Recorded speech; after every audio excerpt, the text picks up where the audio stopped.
welcome you to the second day of the National Policy Forum on Science, Technology, and Innovation Advancement for Development.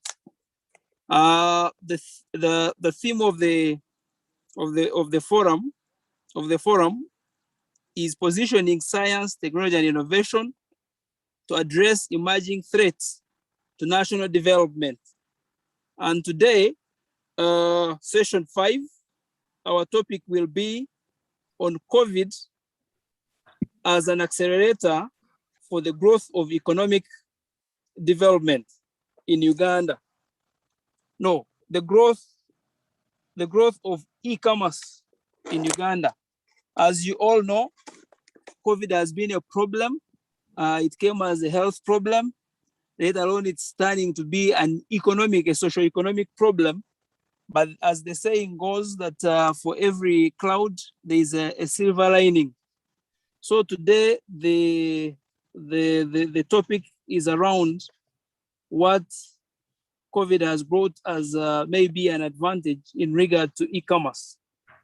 And we are pleased to have Miss Christine as to speak to the topic. Christine is the Director of ICT and Research at Uganda Communication Commission, UCC.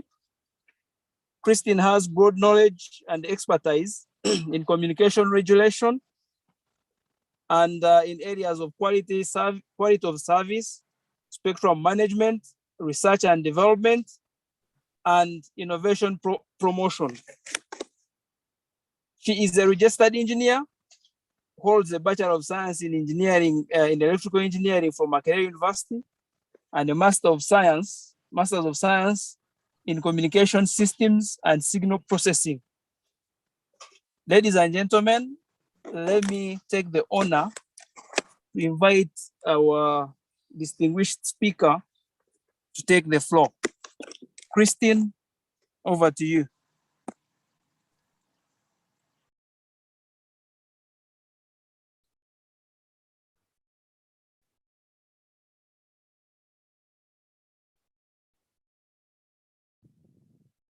Will the IT... Hello? Yes. Oh, yes. Oh, we can hear you, Christine. Yes, thank you, Dr. Kasigwa and Professor Tugume for the presentation and having me here.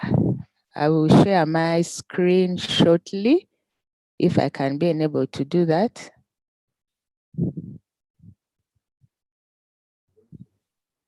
Yes, you are enabled, Christine. Go ahead. Okay, thank you. Give me a minute.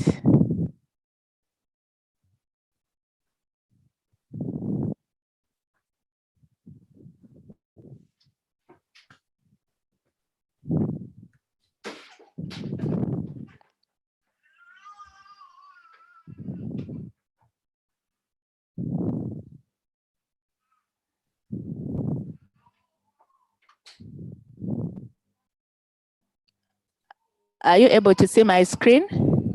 Yes, we can. Okay, yeah, so good morning, everyone. Those joining us, yeah, this is a 100% virtual conference. So I'll be talking about the opportunity that COVID has brought us. I heard that we have been talking about threats and in the earlier presentation, but COVID has indeed been an accelerator for e-commerce, which is a tremendous opportunity for Uganda, as we shall see shortly. So I'll go through a bit of what e-commerce is.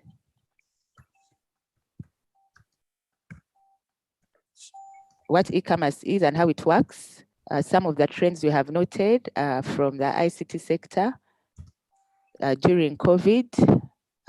We will talk about whether we are ready to leverage and how e-commerce and the extent to which we are prepared as a country to expand the rollout of e-commerce, and lastly, some lessons.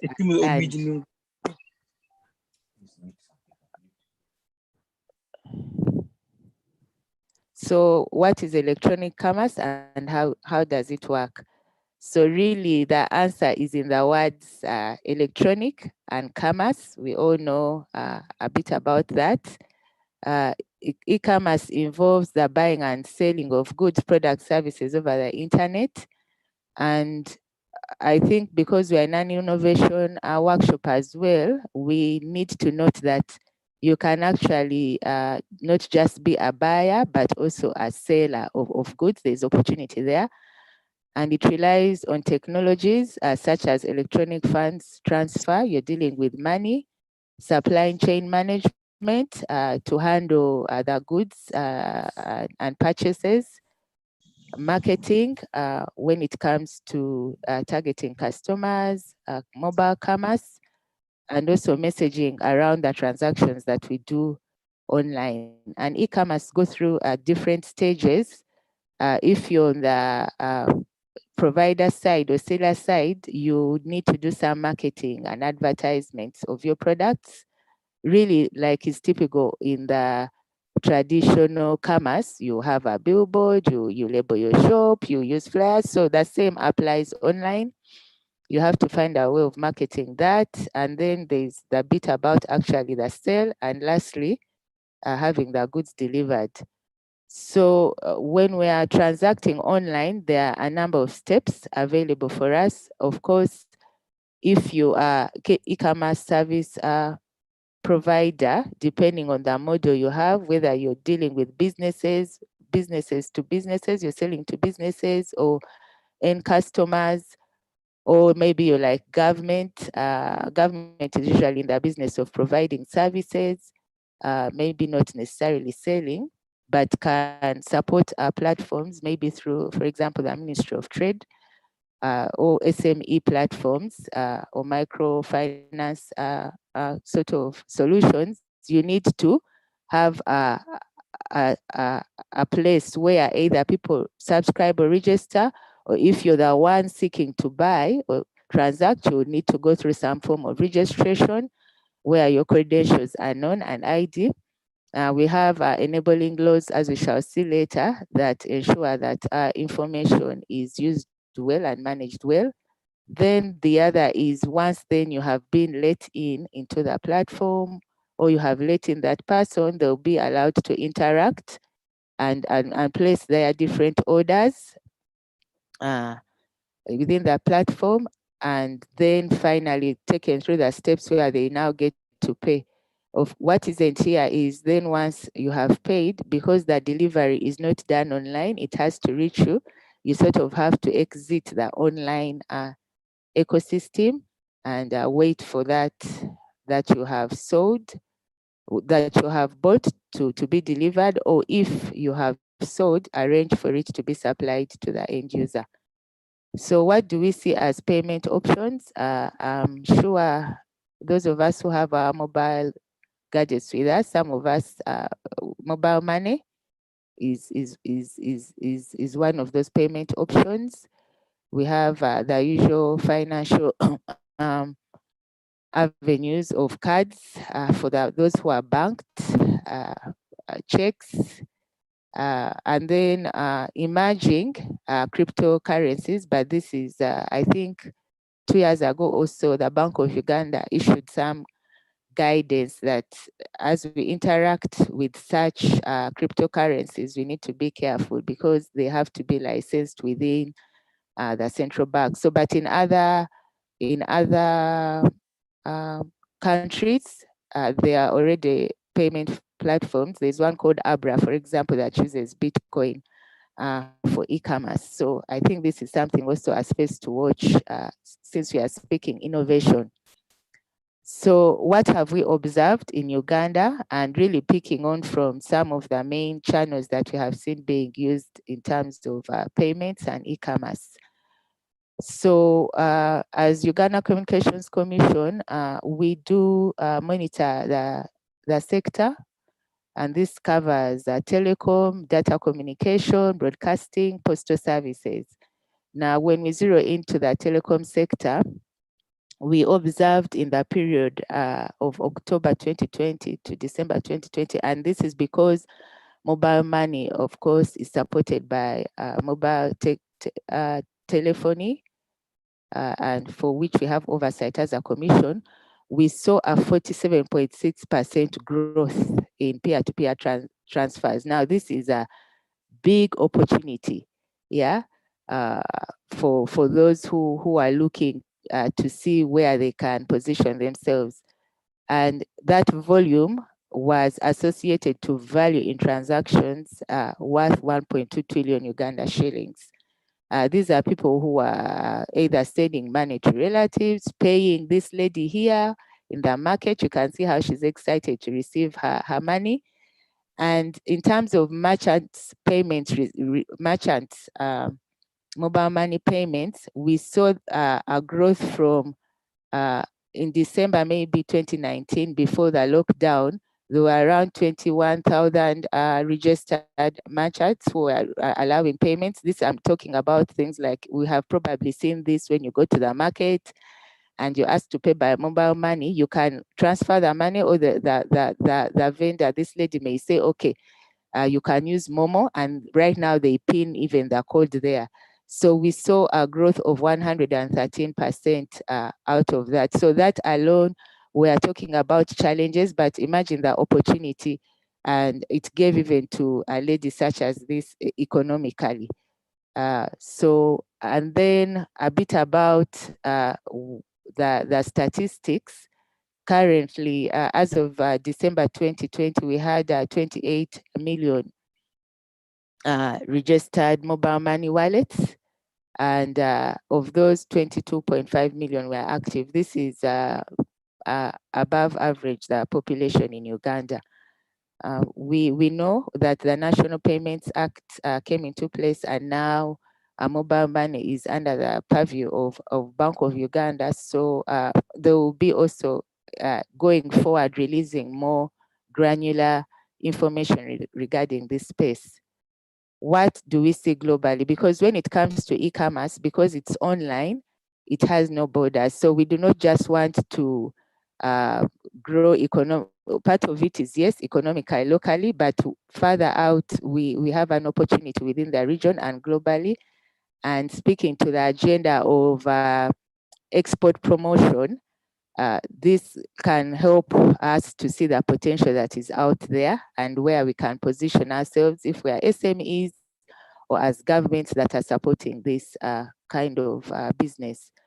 So there is a company called Hootsuite that pulls a number of statistics on countries. And this one is a report on Uganda as of January 2021. And this is some of the statistics they have. 59.2% of Ugandans having an account in a financial institution.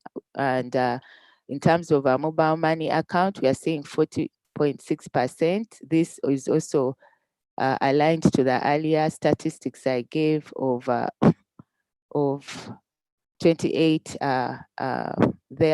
registered mobile money accounts in Uganda. We have online purchases made 9.5%.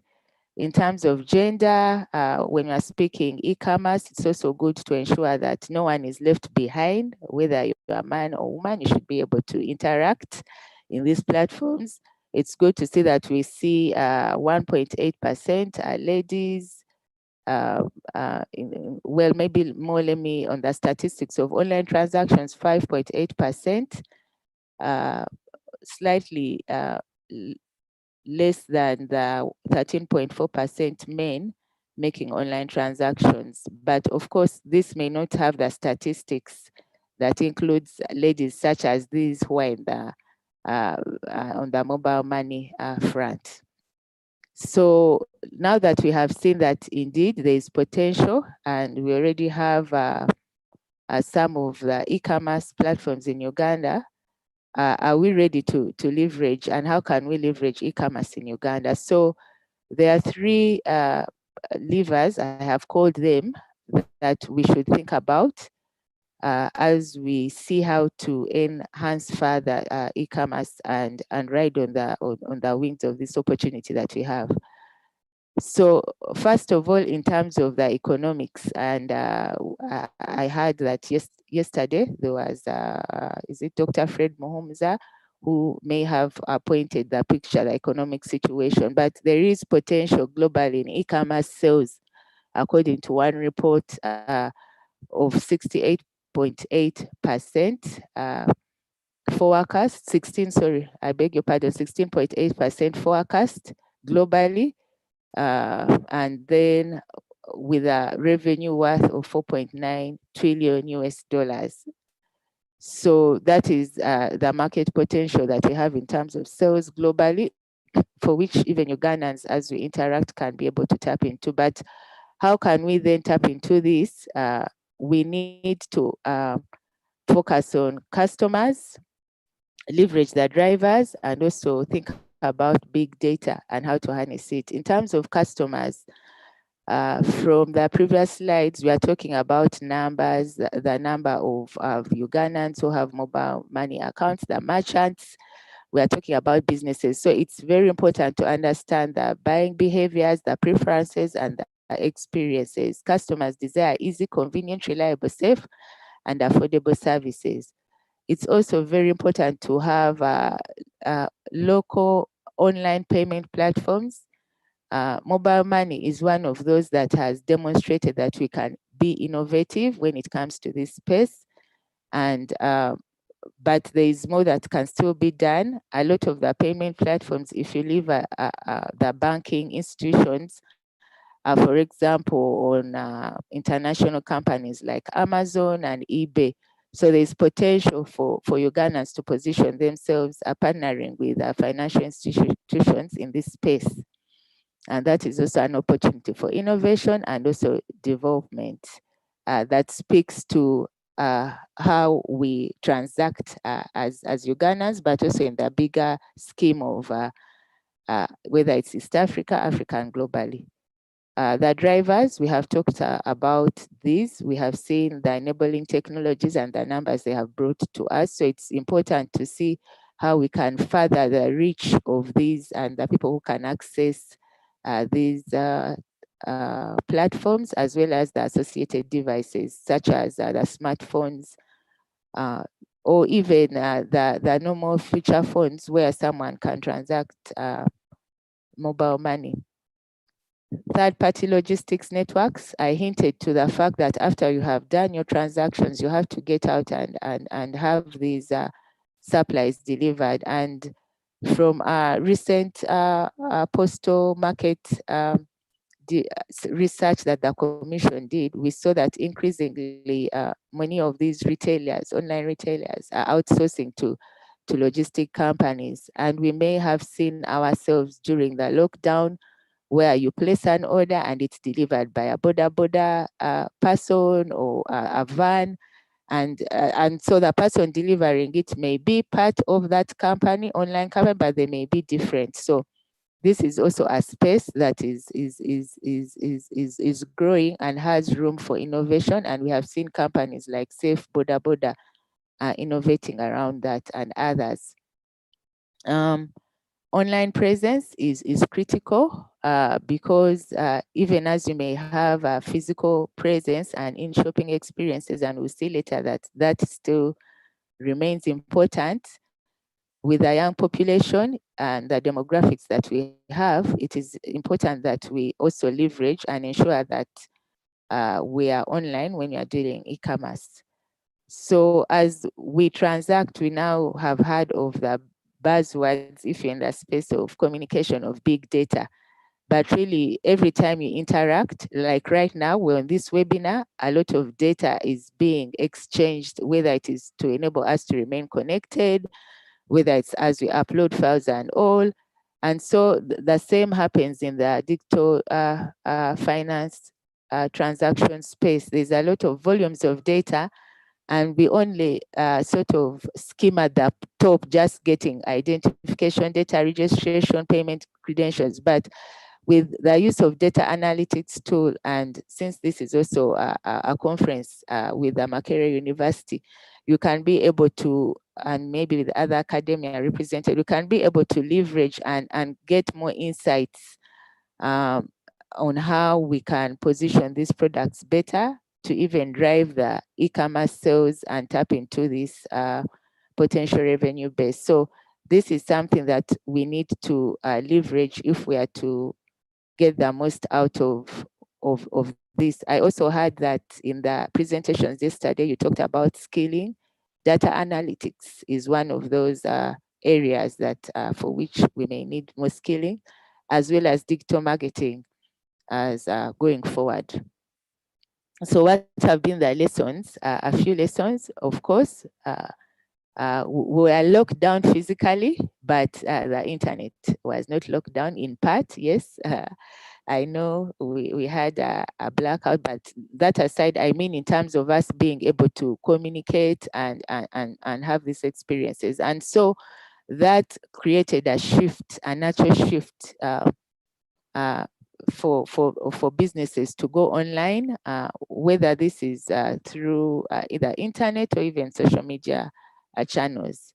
We have seen the numbers with increased growth of 113% with merchants who were able to now perform cashless transactions.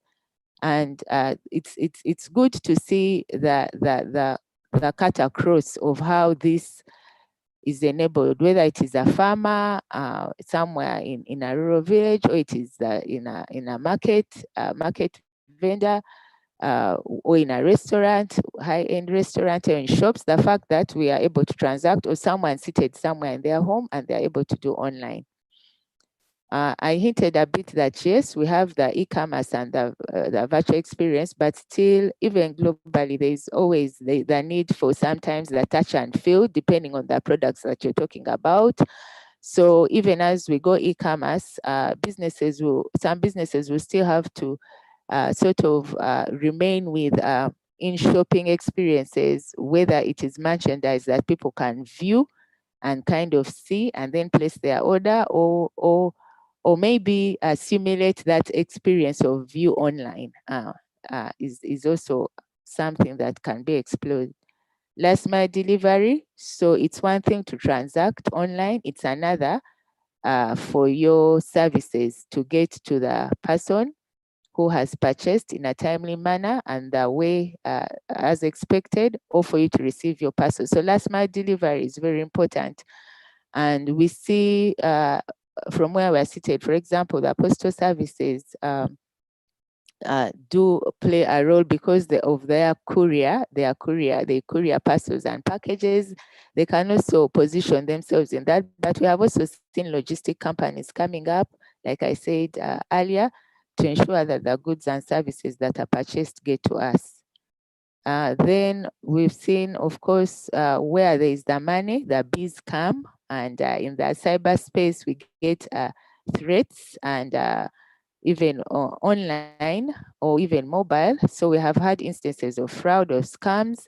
And so there is need to continually build trust and confidence as the numbers increase in the use of online transactions for e-commerce or mobile-enabled platforms.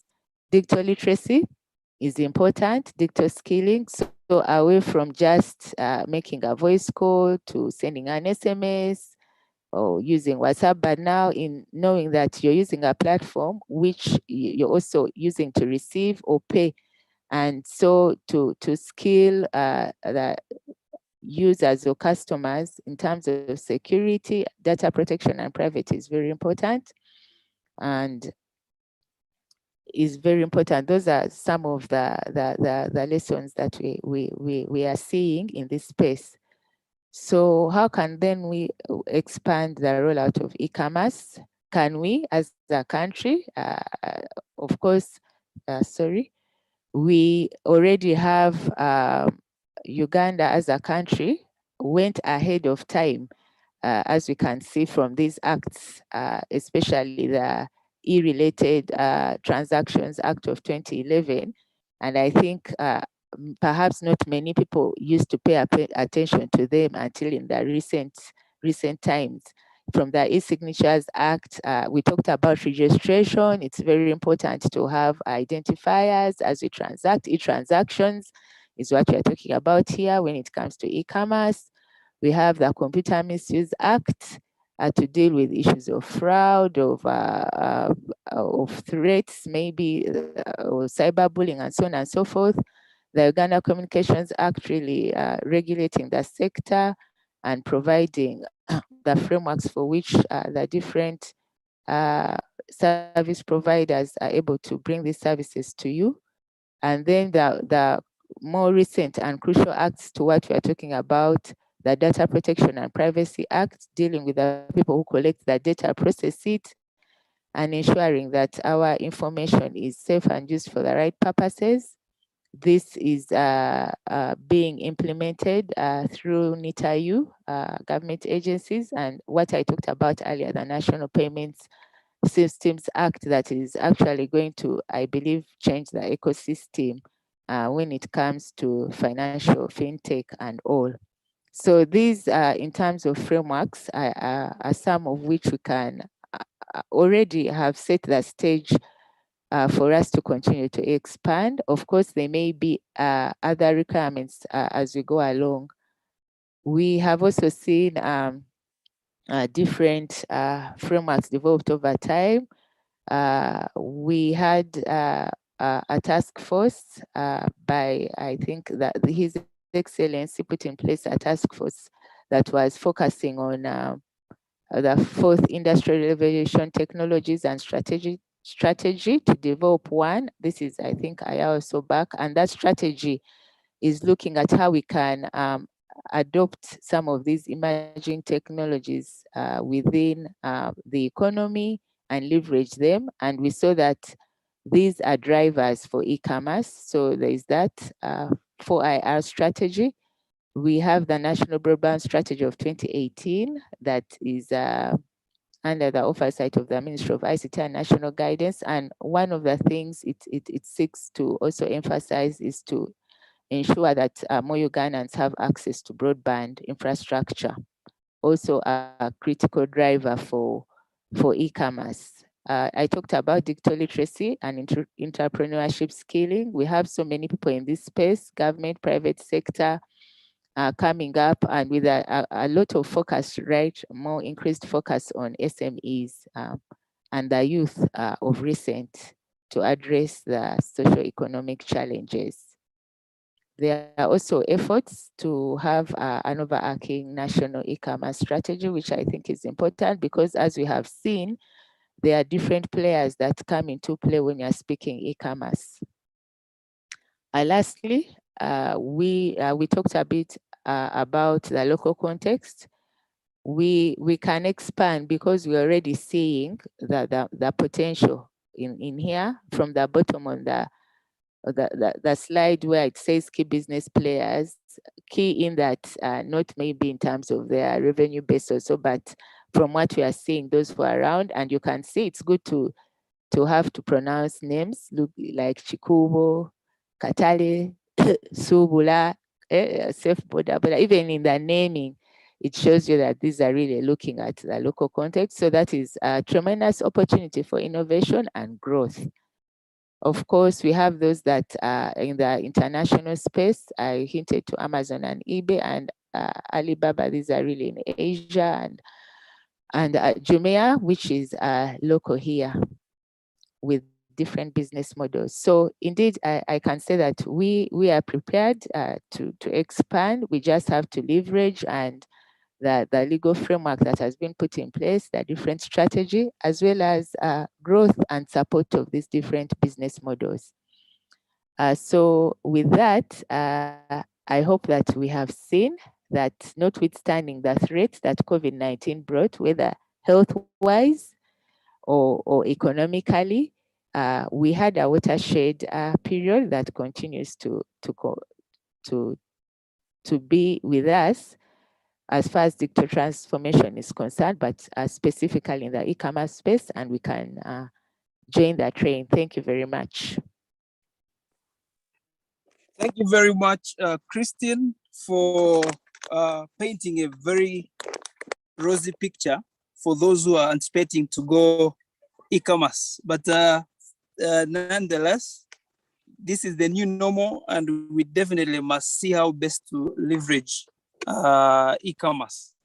Now, ladies and gentlemen, and maybe thank you, Christian, for keeping in time. It gives us enough time to discuss and make policy recommendations. As we go to the discussions Q&A session here, I want to put a perspective. I look at my mother, grandmother, sister, or brother in Kisoro or up in Karamoja, who are looking to put their produce, bumonde, be it their milk or their produce, agricultural produce, online, and what they have to actually go through. I understand, and Christian, you really made it look very, you painted the opportunities, but I believe there are also so many challenges for us to actually sail through to be able to leverage e-commerce. When you look at the value chain from the seller to the buyer, issues of delivery services and logistics. Yes, you talked about the means of payment. We have our mobile money, which we can leverage. And then broadband, you look at access, the cost of the gadgets, and all that. You also gave us some confidence in as far as enabling laws. So I think now we need to, those who have questions can raise the questions by show of hands in the, you raise your hand and then I'll pick on you. But how do we move from where we are now to make sure that we encourage and have most of our business community online? Because COVID has come, and I think as the word is, it's the new normal. We must see how to best leverage the opportunities there, especially in e-commerce. So if there is anyone, they can raise their hands and I'll pick on them. At the moment, I don't see anyone in the raising their hands, but there are comments in the chat, Mr. Moderator, also. Okay. Or questions, actually. Can you help me read a few of them? Okay. I don't see. One of them is, what are the strategies by the sector what are strategies in place by the sector to the disadvantaged communities in the wake of COVID to tap into e-commerce? And then another one, the enablers or hindrances to e-commerce, especially high tax on data or airtime. How can government help on the issue of high taxes? And this one is somebody's referring to data. But allow me also, because I'm a co-host, I cannot raise up my hand, so you won't see me raising up the hand. So maybe I also have some questions for Christine. Yes, and this has to do with where we are, especially like educational institutions. Everyone is going virtual, and we know that we are in a quite structured community, quite a structured country. Over the years, the difference between the haves and the have-nots is widening further and further, and COVID has done so much very well in that context in widening the huge gap where some of our children in Kampala or in cities or in advantaged communities, so to say, they may be able to move forward compared to our cousins, our brothers, our in-laws, whatever we call them, far away in the remote areas.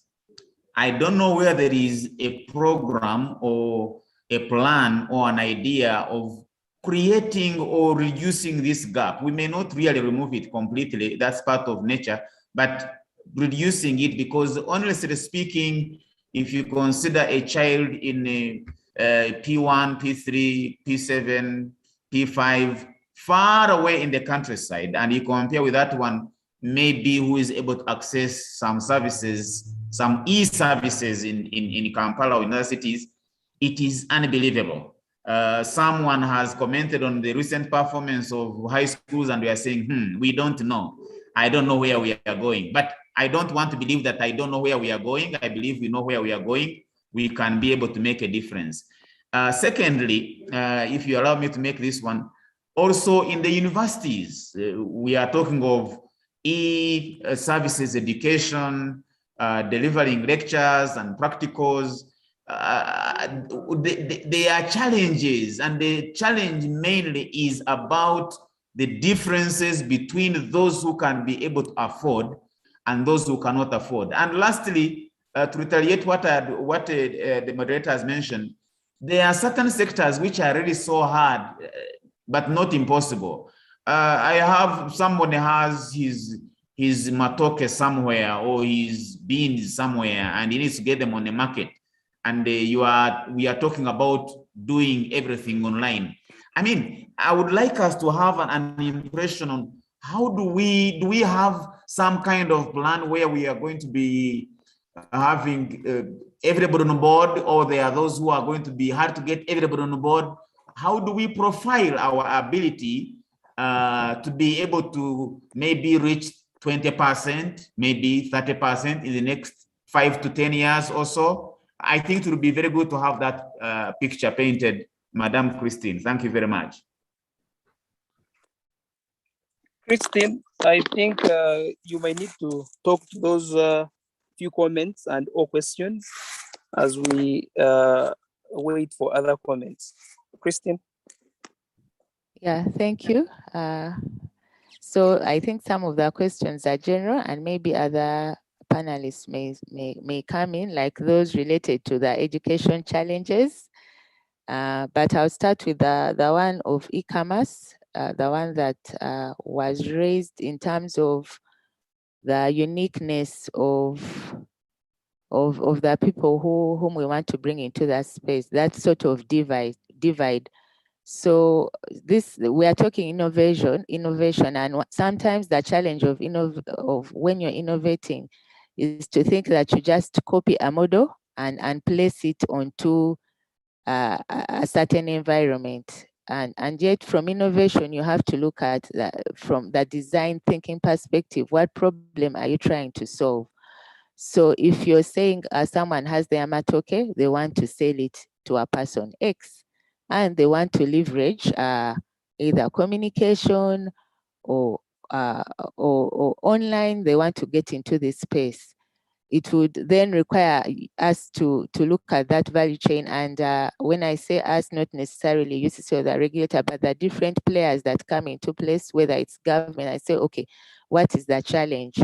First of all, does that person even have the gadget, for example, that they need to communicate or to send a message? How do we bring them in? There have been discussions before, previously, of how can we enable people who are disadvantaged, like it's being said here, to access those platforms. So some government has a number of initiatives. From the sector perspective, there may be others I know in other sectors who are dealing in the e-commerce space, like financial inclusion projects and so on and so forth. But from the side of the ICT sector, there is, for example, the National ICT Initiative Support Program that allows, since we are speaking education, that allows students, young people to be able to access funding or to be supported to innovate and solve such problems. So for example, through that program, and without speaking on behalf of the Ministry of ICT, but for example, through that program, different calls have gone out before saying, okay, how can we address this challenge? And when that, and then innovators are asked to respond, and through that, solutions can be devised. So yes, where there are problems, it's an opportunity to innovate, and there are different innovation programs, such as the one I've mentioned, that enable us to speak to those particular challenges that different segments are experiencing. Also, the UCC, Uganda Communications Commission, has a fund that has been in place since 2001. Because even before you speak e-commerce, like has come out clearly, there has always been a divide between the haves and have-nots. So over time, UCC's program has evolved from starting, for example, from the time when only we remember those times of having the big hotel phone as a luxury, and everyone knew the people who had it in Kampala, to now where we have come on. So the Universal Service Access Fund has evolved now to focus away from just infrastructure to now moving to utilization and now content and digital literacy skilling, again speaking to education, because it's one thing for you to have a gadget, it's another thing to know how you can tap in it and use it. So through the different programs of that fund, we're engaging with different communities and SMEs, also in collaboration with academia such as the Uganda Institute of ICT, to skill some of these SMEs, mostly to cause them to actually realize, for those who have the gadgets, the phones, I think the number of smartphones available devices is close to 8 million, thereabouts. Of course, it's low, but those who have gadgets to be able to then use them. We are aware of the project, or we may have read in the news, of Uganda looking to put up its own assembly for some of these devices. So there are different angles to which we can come at it to address and ensure that we do not get a digital divide even as we go e-commerce. And programs like the Universal Access Fund continue to keep sights on that, to ensure that even as those who are already advantaged, like has been put by Professor Arthur, continue, we do not leave these out. But also another tremendous opportunity for those we call disadvantaged is that actually local content, there's a lot of local content that is in these communities that is untapped. So just like you are talking about the potatoes or the crafts and all that, so just by working around that and focusing on localized content brings an opportunity to them for them to come on board. There was the question of high taxes. Yes, the taxation regime, which is managed by our peers and government agencies, Ministry of Finance and the URA, changes over time.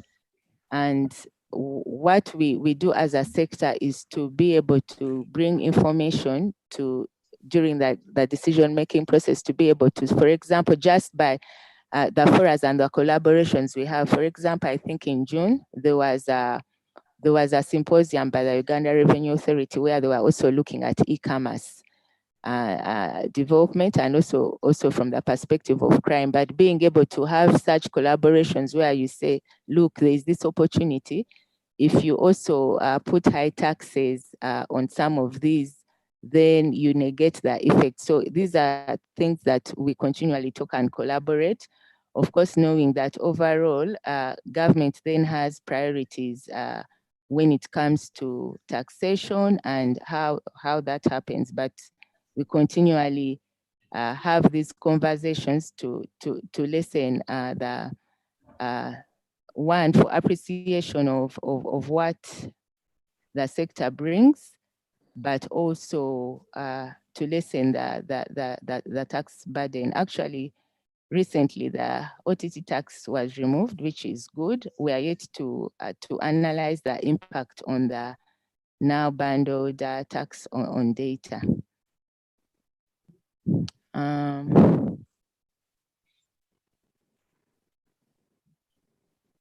Okay, I think those are Yes, those are yes. Those are the question. I don't know if there are any in the chat. There was a hand by Kasim, but as he comes in, there is something you talked about, enablers for the e-commerce.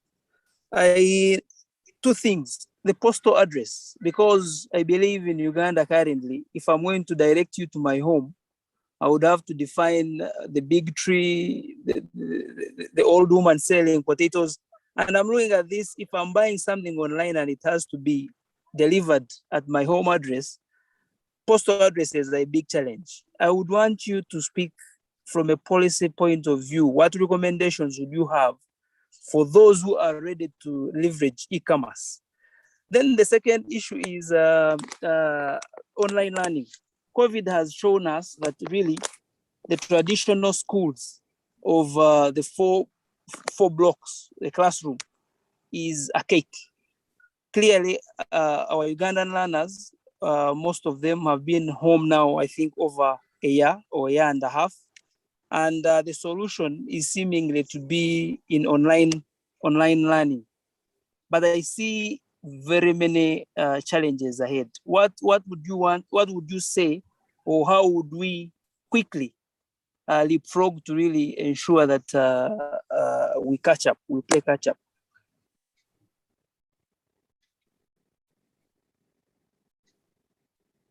Before you respond, I see Kasim is back.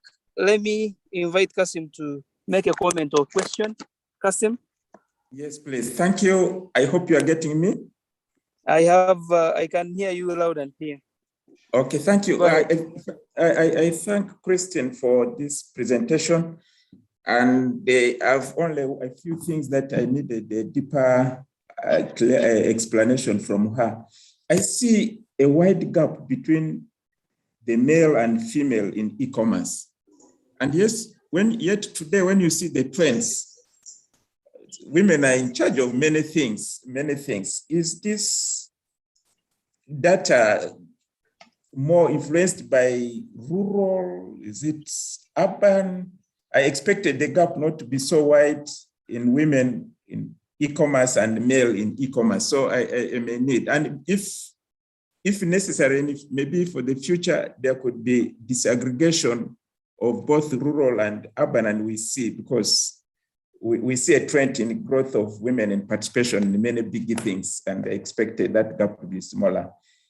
My second is, then if that is the trend, maybe there could be a strategy to improve, to also reduce that gap. If that gap is real, then there could be also a strategy, because women are participating in many businesses, and if their limitation compared to male could be a factor of some dominance imposed somewhere by us men, I don't know. So that could be a strategy of also reducing that gap.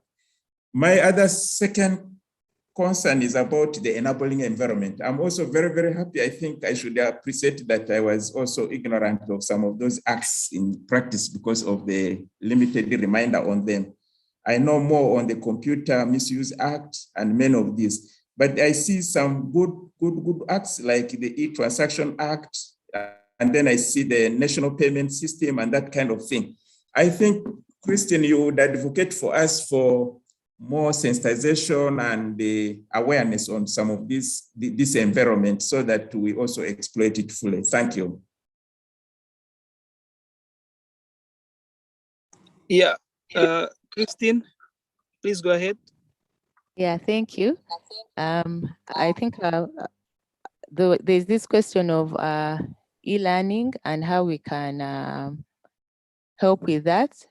I think it has to go back to the government policy then of learning, right from the curriculum to recognize and integrate. And I think government has been doing that progressively.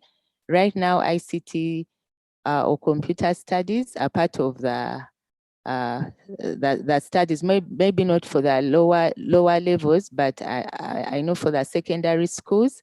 And we found this to be good when we were intervening through the Universal Access Fund and put up ICT labs to find that where they were, the labs made sense when they were complemented with actual learning of this in the course content. So I think as that strategy has happened at the secondary school level, of course, for those who went through the levels and find themselves at university already in the business and have to learn quickly, then other avenues have to be put in place. But that can then go starting from now, the lower levels. We shouldn't now wait to increase the divide by not integrating ICT and the use of these technologies in the lower levels, primary school levels, and so on and so forth. So that is something that the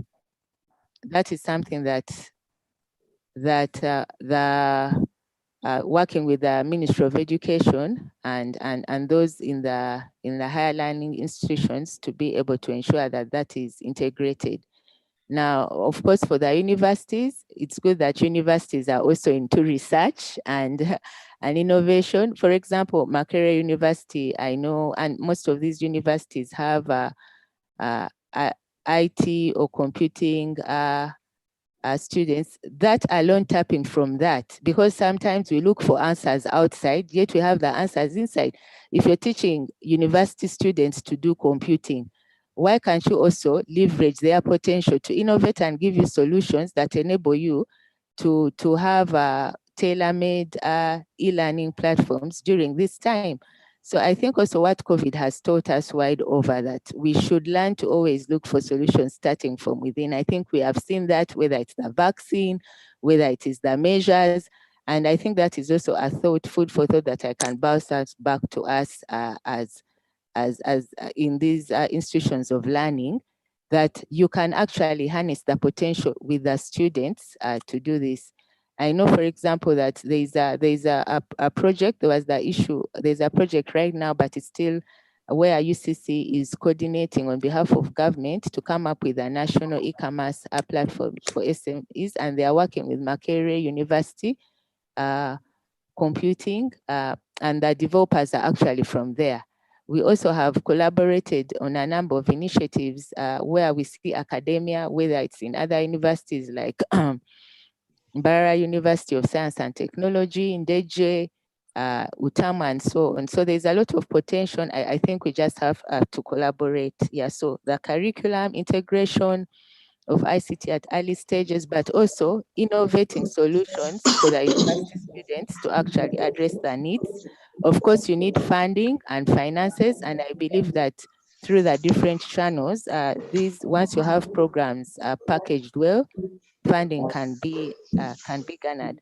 On the postcode, yes, and James who raised it, there's a national postcode and addressing system that has under the Ministry of ICT.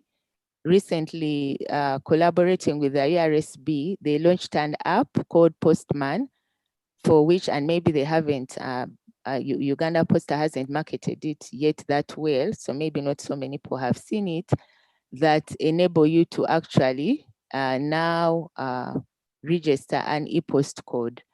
But there is need now to integrate it with now businesses to know that that avenue is there, because when that is not done, then you find that other the vacuum is filled by private players. So there is a need for more private sector public collaborations, especially in this space. On the numbers, when I was giving the presentation, yes, I highlighted that those numbers are looking at online. So maybe because the search is done by an international organization, Hootsuite, they are looking at online transactions. They maybe have been wearing the lenses of online banking. And we know women usually are not are the ones who, we are saying women do many things, which is true. They do many things. They are in the garden, they are holding their children, they are walking up and down.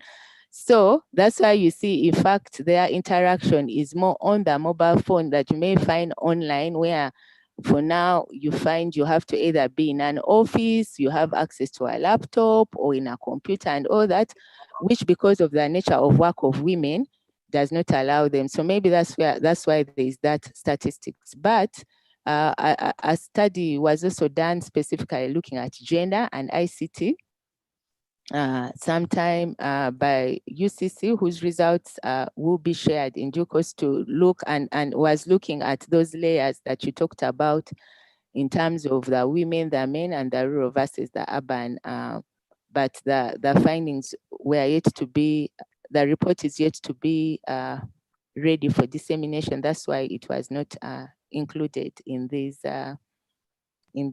presentation. I don't know if I've answered all the questions, moderator. Yes, I think you've done justice to the questions, but there is a hand, John Karule. As you come in, I'm wondering, in the value Yes. chain player. Yeah, just hold on 1 minute. I have another small question because we have a few more minutes to end of this session. In the value players, I think Ugandans and more or less the developing economy, we have remained more of the buyers than the sellers. Clearly, I think there is a need for governments, governments to push for our traders to transact online. So I think we need a policy intervention, because I look at our kind of shops, you're targeting the passers-by. But if you're online, you're really reaching out to the global market. So if we are going to increase our or address our trade deficit, the balance of trade, I think we need a policy in ensuring that we bring more businessmen online, thereby also. But so I would want you speak to how we can actually government can come in to support our businesses to have online presence. Can I invite then John Karule to also make a comment or question? John? Yes, good morning, everyone. I thank you for the presentation made by Mrs. Christine. Now, my concern is one about she has talked of the ICT, this area of education in secondary schools. We have seen in the new curriculum where we have the elective subjects, electives, and we see that ICT or computer studies has been put into the electives. If it was put into the compulsory subjects, we shall see ourselves that the innovation of the ICT, people getting too much of the ICT, engaging it to these young ones, it will give us a big picture. But when you look at this other side, that schools now select, if they don't have computers, then it means that they will pick agriculture. But when you look at all the other subjects that have been put into the electives, they require research. When you look at the presentation of yesterday that we had, we saw that there is too much of skills. So if NCDC or the Ministry of Education can pull out these computer studies to be compulsory, we shall see that we shall get a lot of people who are good in renovating using the ICT, and we shall not seek for other manpowers from outside, but we shall be using our own people because they are experienced with the use of the ICT gadgets and the technology. I submit. Christine, I think if you respond to that, unless there is another one, and I don't see any other person, we will that will mark the end of our session. Christine, please respond. Okay, I think that is really a comment for which, yes, we all agree there is need to integrate ICTs in the secondary school and the curriculum, and I think that's a point worth putting to the Ministry of Education and the curriculum developers to consider. There was the issue of what policy can be put in place for SMEs to bring them in. I think there have been a number of initiatives, especially during the lockdown, focusing on SMEs, but it was mostly to do with financing and so on and so forth. But if in those policies of financing, there is also, it is coupled, whether it's through the UDB or Ministry of Trade and Investment, it is also coupled with positioning them to earn a living or the cost to improve their livelihood in terms of packaging, then the funding will go to you. So instead of just funding you maybe to clear your loans or to delay your loan payment, but also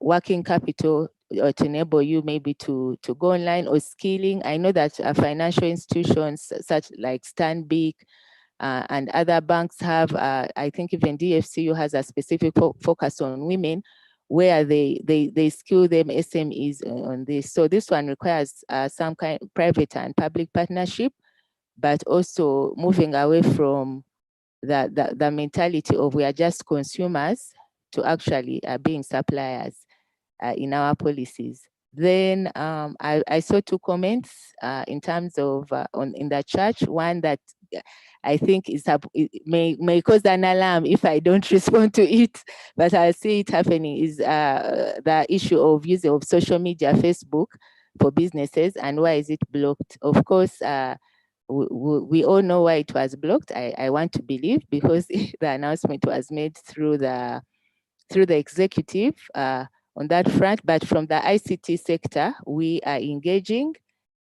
with the different government parties, knowing the role that not Facebook per se in itself as a company plays, but the role of social media in terms of businesses. So yes, that is something that is still critical, and trying to balance the interests, other government interests, as well as enabling us to use ICTs responsibly, including using it for business. The other was internet penetration. Yes, I painted the picture of COVID opportunities. It's not to say that we are there. We are not there in terms of people who can access, in terms of the experience. I'm sure we have also all had those challenges when you're on a webinar, you're on a call, it drops on and so on.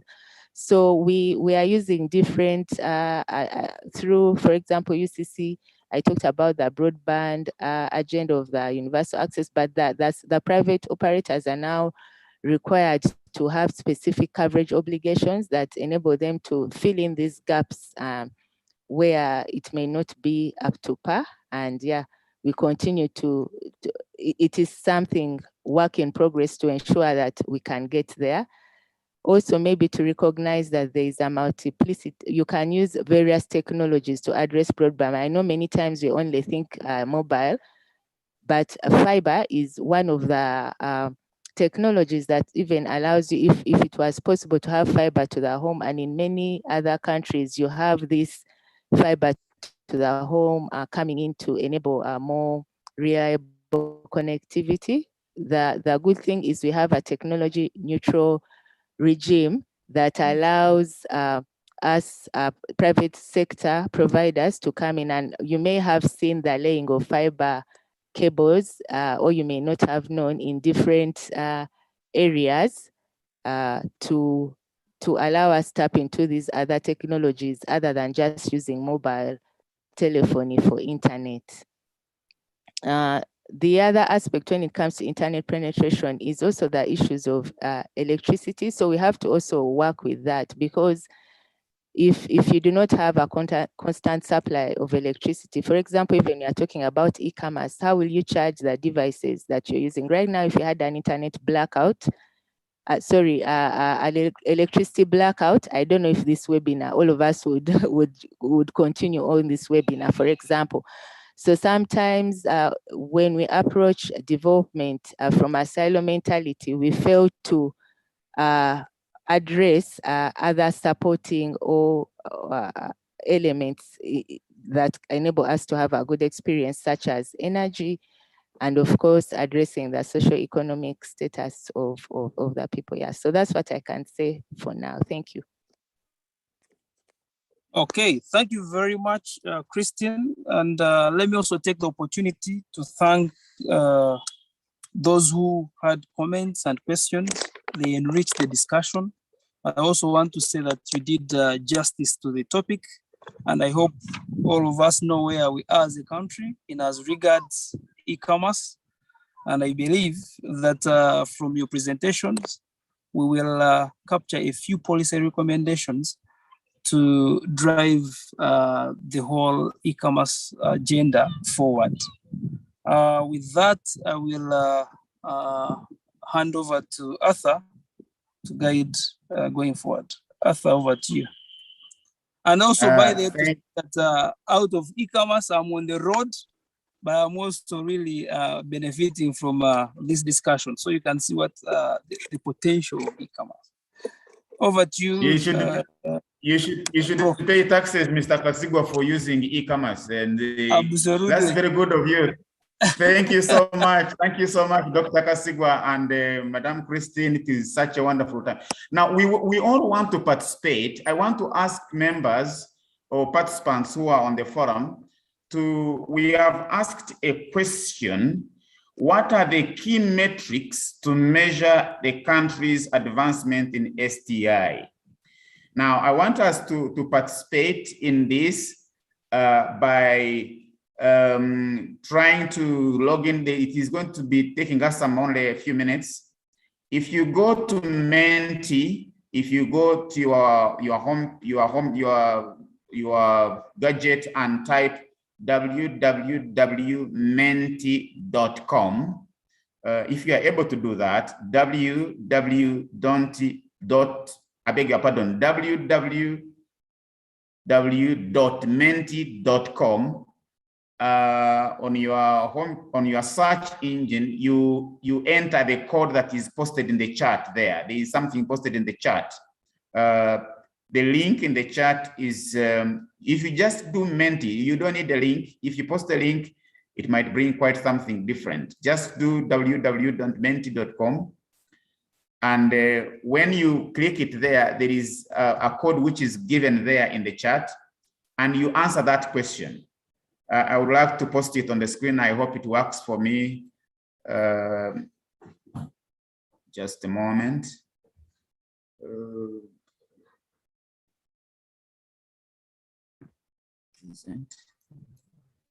No, I need to go to the other side. I need to share my screen. Please share my screen. Share my screen.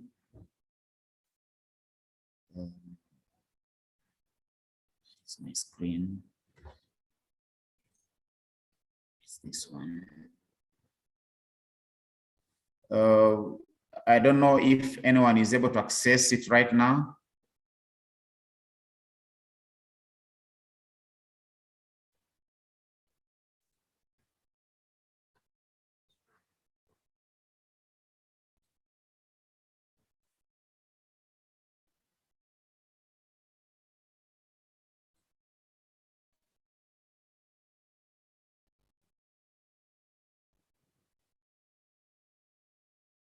Oh, it's not working. Okay, it seems not to be working for us here. There's some IT, so we will sort that one. But the question is, what are the key metrics that measure a country's advancement in STI? We shall follow it up with that. Let's handle it here this first, and then we shall be able to throw it up. I think I'll have to invite Mr. Herbert Oroka to take on the next session as we sort this one out. Herbert Oroka, please, are you there? Let's the next session start, and then we shall get started later. Thank you.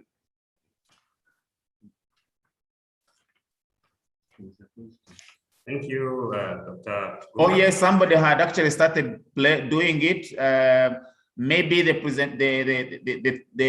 the session can go on as I can see some responses coming in, but let's have the session going on so that we can save some time. Herbert. Thank you, Professor Tugume, for convening this meeting. We are honored to have this good discussion on STI and in all aspects, from capacity development yesterday to ICT today, and now we're going into policy and governance. So welcome members to this session. We have a very interesting speaker, but I'd like to confirm the speaker, Mr. Muyambi. Could you accept to be a panelist on your side so that you are able to speak? Mr. Fortunate Muyambi, I know you are there. Please accept the panelist request. Yes, please accept the panelist message that comes, and then you will be transferred to a panelist.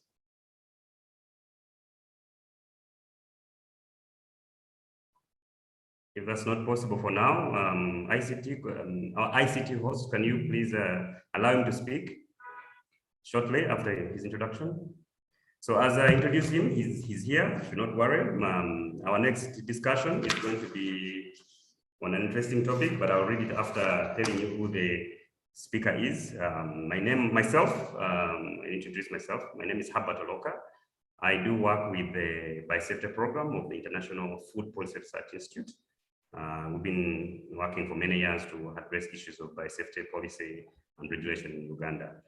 But our speaker for today is Mr. Fortunate Muyambi, who is the Acting Executive Secretary of the East African Science and Technology Commission, ISTECO or IASTECO, which is an institution of the East African community. Many of you here might have heard about it and know and actively work with the ISTECO. He's also a principal officer for innovation, technology development and acquisition at ISTECO. That is his primary role. He strives to promote and coordinate the development, management, and application of science and technology to support regional integration and socioeconomic development in this region. While with IASTECO, Mr. Muyambi is at the forefront of coordinating many stakeholders from the EAC region and among the partner states to formulate and implement regional science and technology initiatives, including regional programs, policy and strategy development in all areas of STI to spur socioeconomic development and integration. He holds a master's degree in environment and natural resource management, majoring in GIS and remote sensing applications. He also has a bachelor's degree in forestry and a postgraduate diploma in project planning and management. And he has worked for many organizations in the region, including IGAD and many other international organizations and projects funded by, projects developed by countries, funded by the UN system and all others. So please join me to welcome Mr. Fortunate Muyambi. He's going to be discussing with us on governance for STI, governance of STI for national transformation, and he'll be sharing best practices from the region and globally if he has. Of course, we are in Uganda, but we know STI governance issues and policy issues will affect our regional discussions because of markets and things like that. So, Mr. Muyambi, if you're ready, please welcome to the session. And you have 35 minutes for your presentation. Thank you.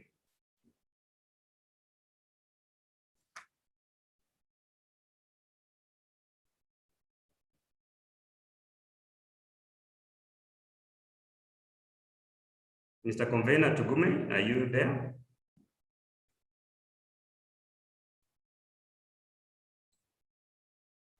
Mr. Muyambi is complaining. He's not able to join. I don't know, maybe IT should help us. Thank you. Has he done in the chat? Is he? Yes, he's complaining in the chat. He submitted many whatever complaints in the chat. Oh. He's now ready. We can see him and he's in. Finally. No, I was not able to link in because you had not allowed me. So thank you, the convener, and thank you, Professor Tugume, for the invitation, and also Mr. Herbert Oruka. I thank you for that a good background on myself. I will just to share my screen and I will adhere to the time you have given me. I hope my screen is Mr. Ruka, can you see my screen? Yes, we can see it. Thank you. Okay, thank you. So I'm the acting executive secretary of East African Science and Technology Commission, an institution of the East African community based in Kigali. And my topic today is governance of STI for the national transformation with the best practices in the area, both at the national, regional, and the continental, global, at large. My presentation is structured into 4 sections. I will give an introduction to STI governance. I will also give the status of STI governance in Uganda in terms of policy and institution frameworks and the arrangements. I also give regional, international, those are global practices on STI governance. And again, the last one will be resourcing and funding research and innovations in the EAC and also global at large. The definition of STI governance is really limited to the set of publicity, defined institution arrangements, including incentive structures and norms that shape the ways in which various public and private actors promote the development and application of STI across all sectors of the economy, especially the society where we use these STI applications. Governance of STI also refers to the quality of interaction among various state and non-state actors and their ability to make and implement policies for STI and facilitate the design and implementation of STI programs through effective coordination, collaboration, and mutual accountability. So it is not a clear-cut definition of governance. It depends on where you come from and how you have been involved in the governance, and also what you want to achieve with the STI governance. We have also analytical frameworks for the governance of STI. There are three pillars. One is STI governance, and the second one is the STI input pillar, and also the output. Under the STI governance, we have the political environment, we have the constitutional articulation of STI, the political, executive, and legislative leadership, a policy and regulatory environment, and the roles of independent. These are think tanks. So actually, what the Professor Arthur asked the question on the metric measures. These are the metric measures: the political environment, the constitutional articulation, the political, executive, and legislative leadership, policy and regulatory environment, the roles of independent think tank, and the CS. So this is the metric indicators you use to measure and assess the governance of STI in any institution or in any country. So we have also facets of the STI governance, and normally there are only two. We have the normative and organizational, where the normative is just overall political and economic context, which includes the political ideologies on STI, the nature of the policies we have, the articulation of STI issues in the national institutions, and also regulations and rules of STI. Under the organization, we have the existence, quality, and configuration of public agencies that are established to undertake R&D and innovation activities. So you look at the facets of these STI governance in Uganda, you have to have those two, the normative and the organization, and these make up the governance of STI in any institution or country. Now, science and technology and innovation plays a very vital role in poverty eradication and sustainable development. Yet, tapping into the benefits of STI can also be achieved by creating robust STI systems and appropriate policy frameworks. Without these STI systems and also frameworks, then we are not doing justice to the STI governance. And without STI governance, actually, you will not implement any systems in terms of innovation systems, in terms of science, technology, engineering, mathematics, and technology. You will not be able to have the governance of STI or thriving of STI systems in your country or in your institution.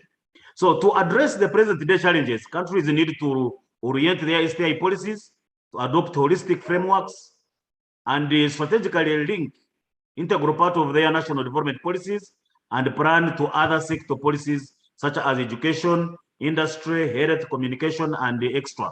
So without having the enabling environment in terms of STI policies to adopt the holistic frameworks and linking these ones to major sectors that thrive the economy of a country, you will not go far. So we need also to integrate the STI in these industries, in these sectors, to be able to progress in terms of the socioeconomic development and also in terms of governance of STI in the countries. Now, what are the indicators for assessment of the governance of the STI? As I said, the first indicator is the political environment.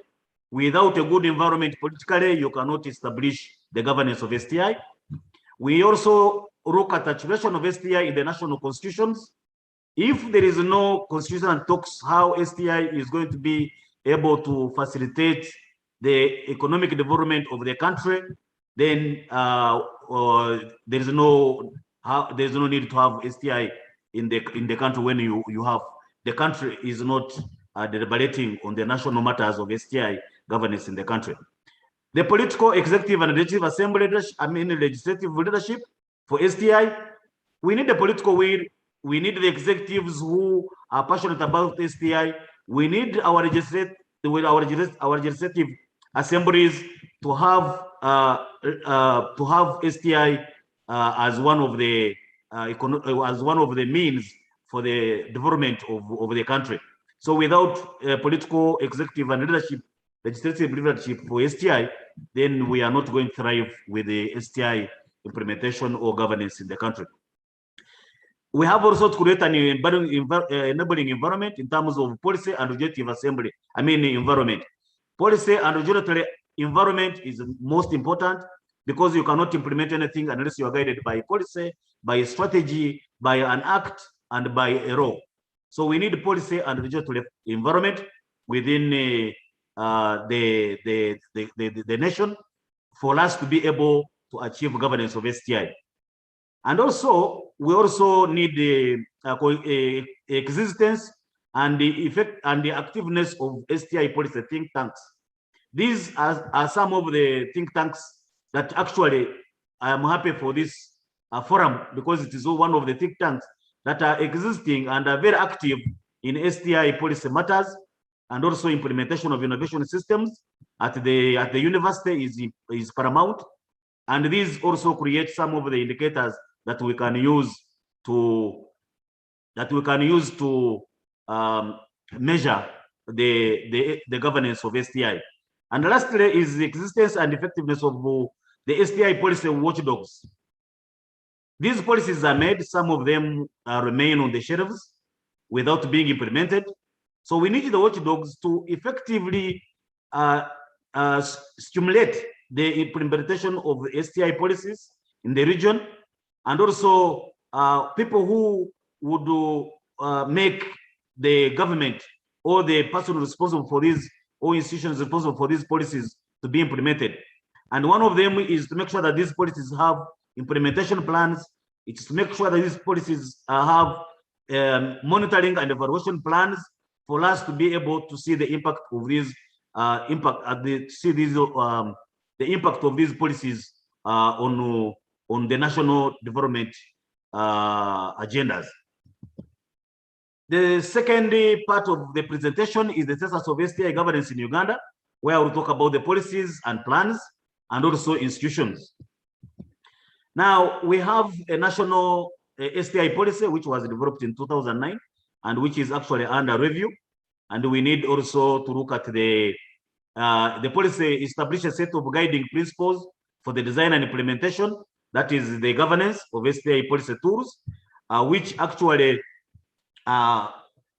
strengthens, it calls for strengthening of the national capabilities to generate, transfer, and apply scientific knowledge, skills, and technologies that ensure sustainable utilization of natural resources for the realization of Uganda's development objectives.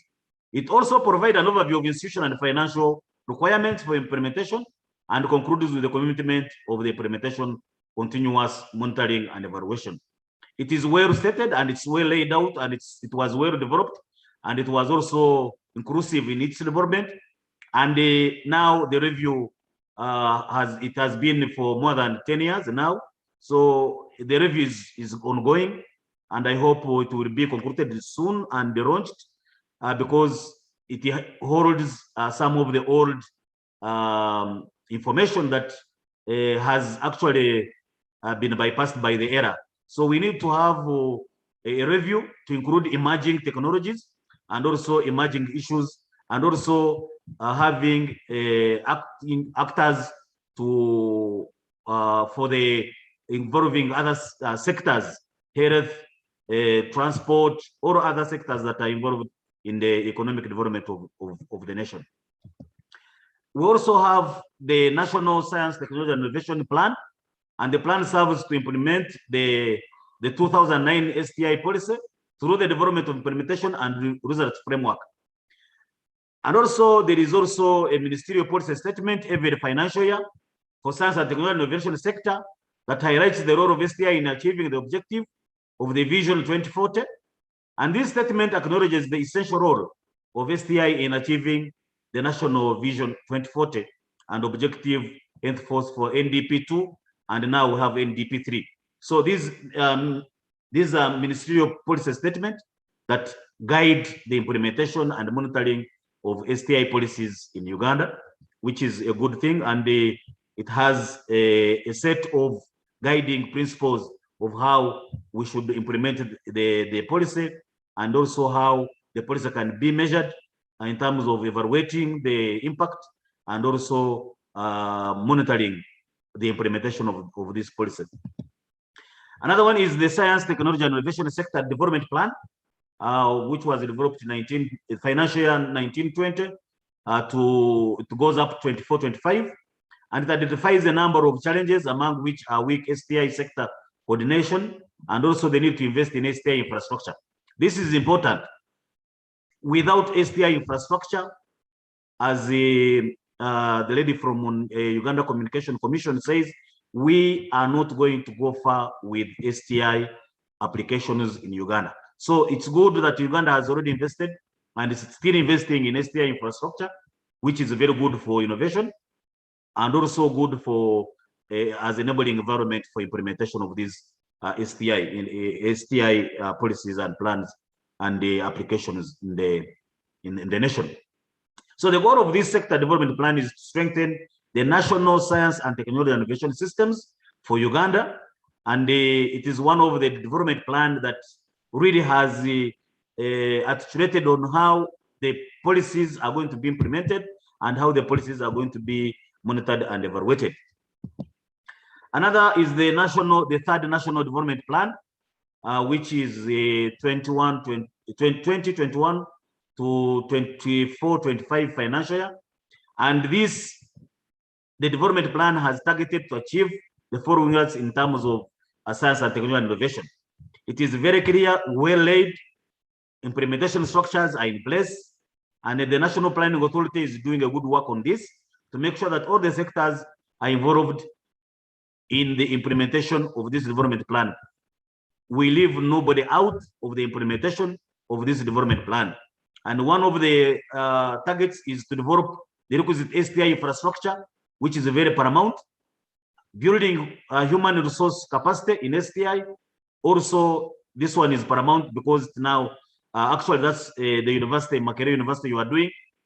Also, strengthening R&D capacities and applications.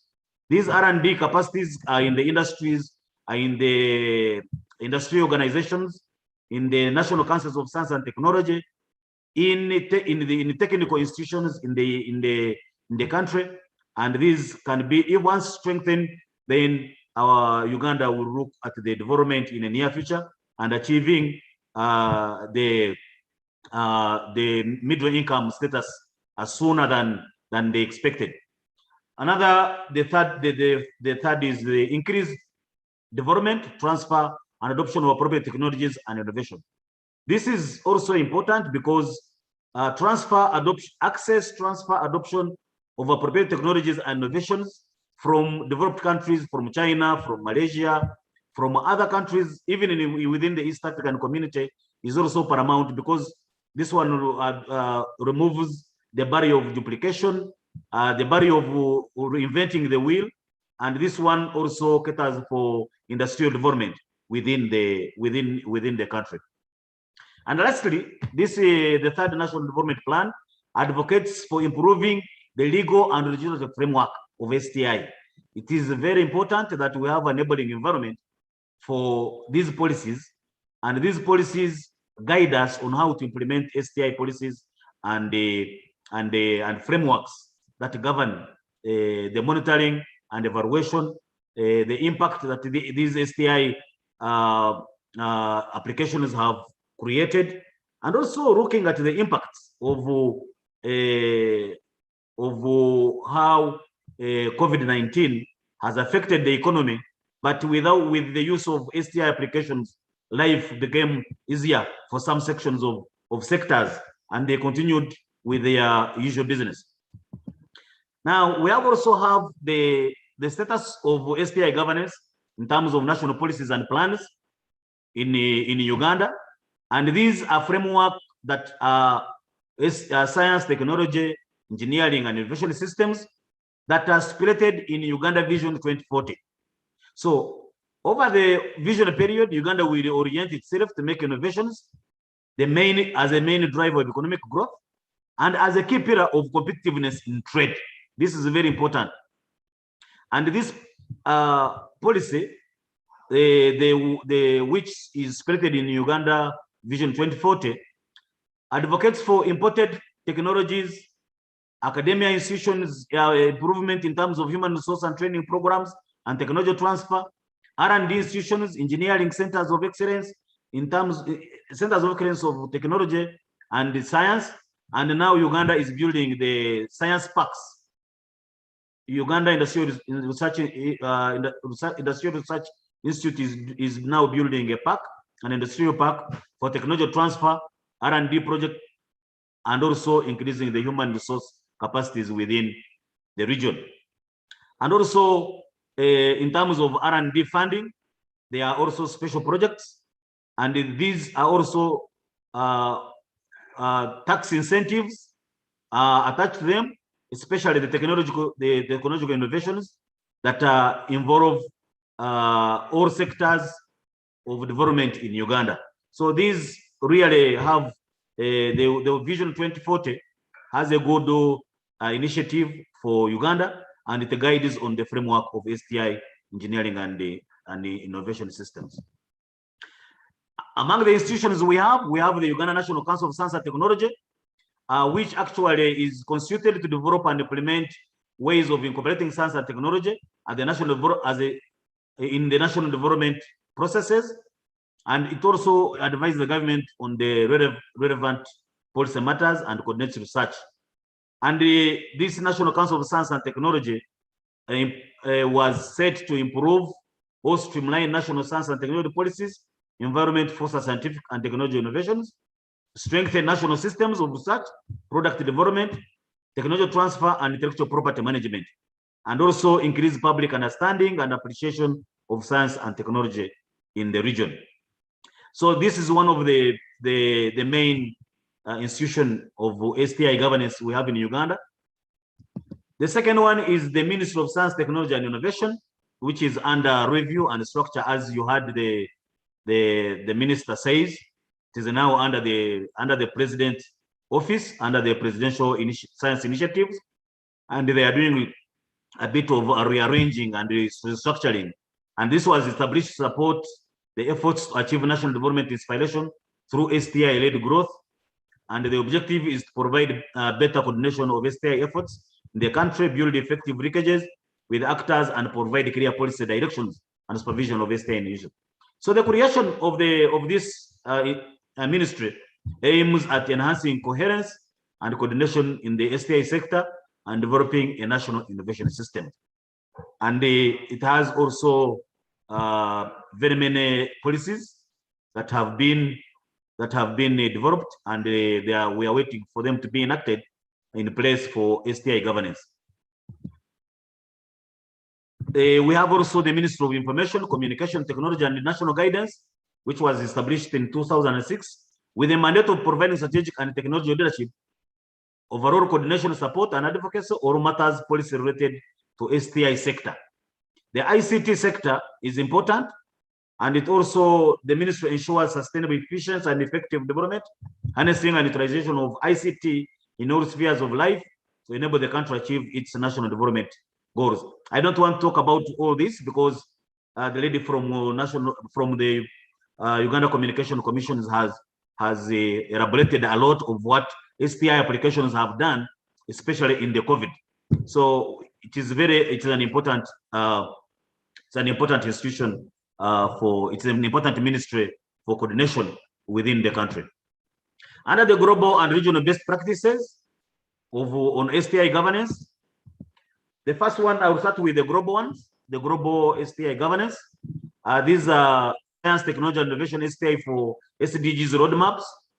And once you look at all these, the 17 goals transform our nation, our world, the STI features strongly both in all the goals, all the 17 goals on means of implementation, as well as cross-cutting one to achieve several sector goals and targets. And we have many goals, and the STI is appearing in more than 25 targets of these Sustainable Development Goals. And these are one of the global STI governance framework that we have, that we are using currently in all in the world, and they are leaving nobody out into the implementation of these the sustainable goals. And now what we are doing at the EAC, we are developing the STI for SDG roadmaps for implementation within the country. Rwanda has already finalized the roadmap. Uganda is also finalizing. Kenya is finalizing, and we are going to facilitate South Sudan and Burundi to finalize their science and technology innovation for SDG roadmaps to be able to leave nobody out. The second, which one is the continental, is the STISA, which is the Science, Technology, and Innovation Strategy for Africa, which actually ends up until 2024. And also, this is the base, is the anchor of African Vision 2063. And it is to integrate prosperous and peaceful Africa driven and managed by its own citizens, to create a dynamic force in the international era, and the role of STI as a tool to improve the STI status in terms of human capital, technical competencies, infrastructure, enabling environment, in terms of policies, innovation, and entrepreneurship mindset. And it also sets priorities and implementation of flagship programs supported by effective management to meet the needs of the society, which actually includes education. As a university, Makerere University, it is so paramount that you have to be at the forefront for STI implementation. And the mission of STISA as the Science and Technology Innovation Strategy for Africa is to accelerate African transition to innovation-led, knowledge-based economy, which actually some countries have already achieved this, and we are also learning from other countries in terms of innovation ecosystems, and also leading innovation to global knowledge-based economy.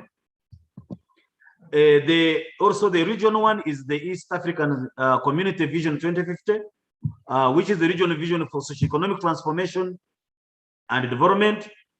And also this one sets out the pillars. It has 6 pillars. One is the infrastructure development, agriculture, food security and rural development, industrialization, natural resource management, tourism, trade and service development, and human capital development. So these pillars also for EAC Vision 2050 also use STI applications as a means of integrating all these pillars, achieving all these pillars in the EAC Vision 2050. And basically is to widen and deepen economic, political, social, and cultural integration. Without integration, as EAC, where Uganda is part of the partner states, will not be easy to achieve the integration without using STI application in the region. In terms of one border post, in terms of one e-passport, in terms of cyber security in the region, in terms of economic development through productive sectors and social sectors. Also the ES Treaty and Protocol, also as part of the regional governance. Article 1.2 is on education and training. Article 103 is science and technology. Article 42 is research, technological development. Article 43, cooperation, intellectual property rights. And Article 44 is on cooperation, industrial development. So all these are also what is stated in the treaty of establishing EAC as for integration, and all these articles have been guided the implementation of science and technology governance in the EAC partner states. The establishment of East African Science and Technology Commission was also one of the ways to govern STI in the region. And at the regional level, we coordinate and promote development, management, and application of science and technology and innovation in the 6 partner states to support regional integration and socioeconomic development. And now we have also developed, we have a draft ESC regional STI policy. We have a regional draft intellectual property policy. We are currently developing ESC regional space technology strategy, and also currently involved in development of ESC regional innovation, technology transfer, and commercialization. So STECO is the lead in the coordination and promotion of STI in the 6 partner states. And we are working with the National Councils of Science and Technology, the ministries of STI, and also the ministries of ICT. The last is funding the STI. So investment in science, technology, and innovation is essential for economic development and also for social progress. R&D fosters sustainable development by building greener and more inclusive societies. With limited access to financing can curtail innovations. The hampering effects on innovation caused by limited access to credit and capital for innovations, Ugandan firms cannot be underestimated. Without the credit and capital for innovation, there will be no development in terms of STI, and this cripples actually investments in any sector if we don't have funding for innovations. And these fundings should be grants, not loans, to enable entrepreneurs, innovators to thrive, to go beyond the level of death for their innovations, to reach a level of commercialization, and also technology transfer from one institution to another. And also, these innovations should be society-led needs. You should innovate for something that the society needs, and it can solve a certain problem. It becomes a solution for the society needs. The funds that are available, especially in Uganda, we'll start with at Uganda level. We have the National Research and Innovation Program, which is housed at most, and it is a 50 billion Ugandan shilling fund.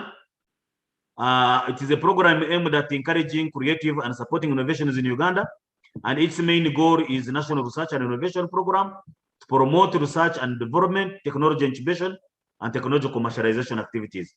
So this fund supports technology development, transfer and diffusion activities across all the strategic importance in areas of strategic importance to the Ugandan government.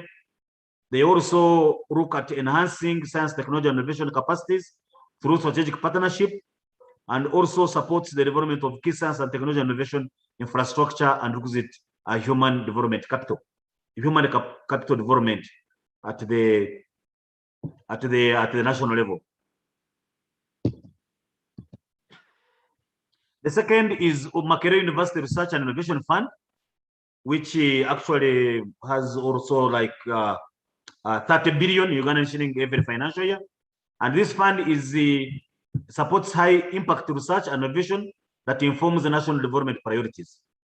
And the fund illustrates the increasing importance that the government attaches to research and innovation as a catalyst to Uganda's march towards the middle income status. And this fund has increased the local generation of transferable research and scalable innovations that address key gaps, requirements to drive a Uganda development agenda, especially the unfunded priorities.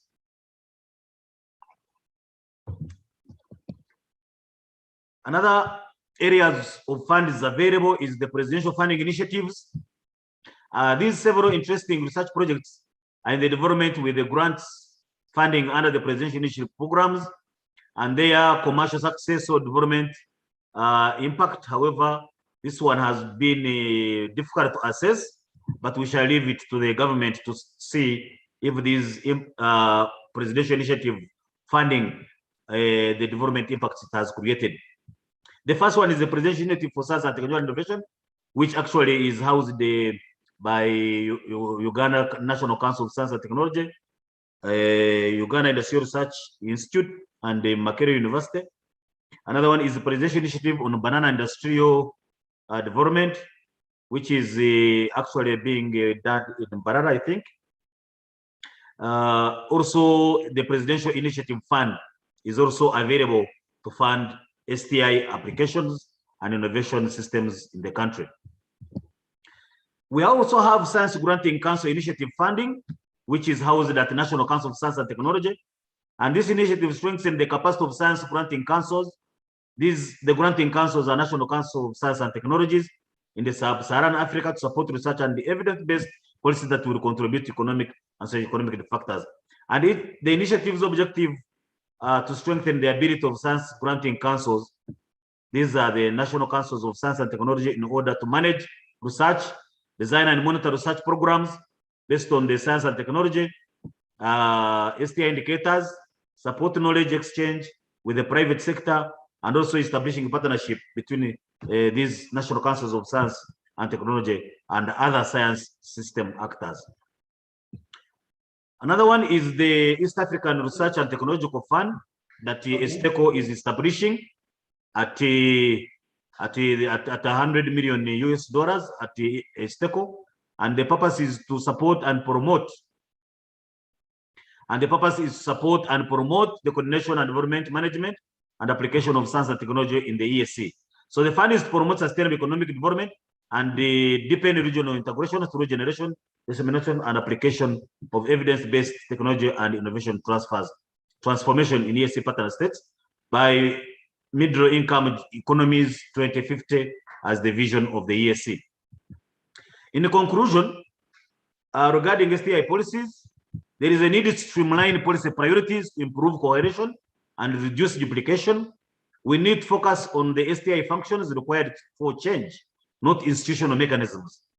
And again, on STI governance, we need to raise the political profile of STI by ensuring that the National Councils of Science and Technology, the councils responsible for STI, are chaired by President, Vice President, Prime Minister, with the membership of ministers from the key STI sectors as a coordinating STI projects. And the membership should also include private sector and academia. There is also a need to create STI policy implementation strategies, including baseline STI investments, achievement with the clear targets for progress. We also need to support STI prioritization from key sectors, maintain institutional consistency as a way to build the momentum of STI, and also orient STI institutions to cultivate innovation system function that fall outside the traditional mandates. Also, a new innovative focused mindset is needed to instill government to be instilled in the government institutions, mainstream the STI policies, both at high level and broad public, through the broad public dialogue. The role of National Council of Science and Technology in providing data on STI for evidence-based design and strengthen. We also need to invest in R&D, and lastly, finance STI such that the results in the form of products and services are developed to market through the public service. I thank you all. Thank you very much, Fortunate. You've given many of us a schooling on the STI policy in the region. I do hope you'll share your presentation so that all of us can have some notes to revise later on, because it was too much to take on. Sorry, we pushed you for time, and we saw you rushing through most of the slides. Maybe next time we'll give you a full day to discuss all these areas, including funding. But very much appreciated. I think many of the people in the audience will appreciate that we've had a very interesting presentation. We'll be receiving questions and comments. We've already received some online, but the discussion areas of focus for the forum, a few. Let me read them out so that you type your comments, or when you're given a chance to speak, you speak to these discussion areas. The first one is, how can policy and governance of STI enable inclusive and consultative progress in STI in the country, Uganda specifically for this case? That's one discussion area. Give us your comments or questions along those lines that may stimulate discussion. And two, how can we leverage the new institutional arrangements for STI management and governance in Uganda to further STI advancement in the country? And this is in line with the recent decision by the president to transfer the mandate for the STI docket and its management to the office of the president, where the minister now resides. Honorable Minister was in place yesterday. how can we use this arrangement to build a truly innovative society? Shall we have, the question should be, shall we have access to the funding? Shall we have access to policy making? How shall we be able to participate? So those are questions that we can use to stimulate and give comments. We shall hand them over to our Minister and the Vice Chancellor for further guidance. The second one, the third area is in what lessons do we draw from the ESC and COMESA region, and this will go to Muyambi, on STI governance. Are we doing well to take leadership of STI as a country, or we are lagging behind? Then another question that has come is, in your experience, have the STI governance structure in Uganda been inclusive, or has it been dictatorial, or has it been technical? By technical, I mean the technical parts developing the policy, whether they are inclusive or dictatorial. Dictatorial means only the politicians are deciding, like you're proposing for the management of the councils, where you think the leadership, say the Prime Minister and the President, should chair these councils. But this is a science council. Shall we have inclusive or dictatorial tendencies toward this STI policy? Then we have also received a few comments in the chat that I should raise now. One of them is related to the change in the Ministry of Science and Technology in Uganda. So with this has come in from Leo, my good friend Leo. With the abolition of the Ministry of Science, Technology and Innovation, what do you think will be the impact on the progress you have talked about in driving STI policy in Uganda? And then two, it's just a comment also from Leo, who's been a policy advisor in the Ministry of Science, that the language we now use in the country is programmatic planning. We no longer use sectors because we realize those ones don't apply, because sectors can be cross-cutting like STI. So we call them programs. So just as a comment. Another comment that has come in from the university team is, how can STI be best coordinated in light of the huge demand for STI solutions and policies in a country like Uganda? Do you think we are moving well? I think can the ICT officer allow Ezama Godfrey to raise his question? We'll take three more questions before we answer them. We have 25 minutes left for our Q&A. So Ezama Godfrey, please raise your comment or question. Yes. As more of you can be typing in the meantime. Thank you.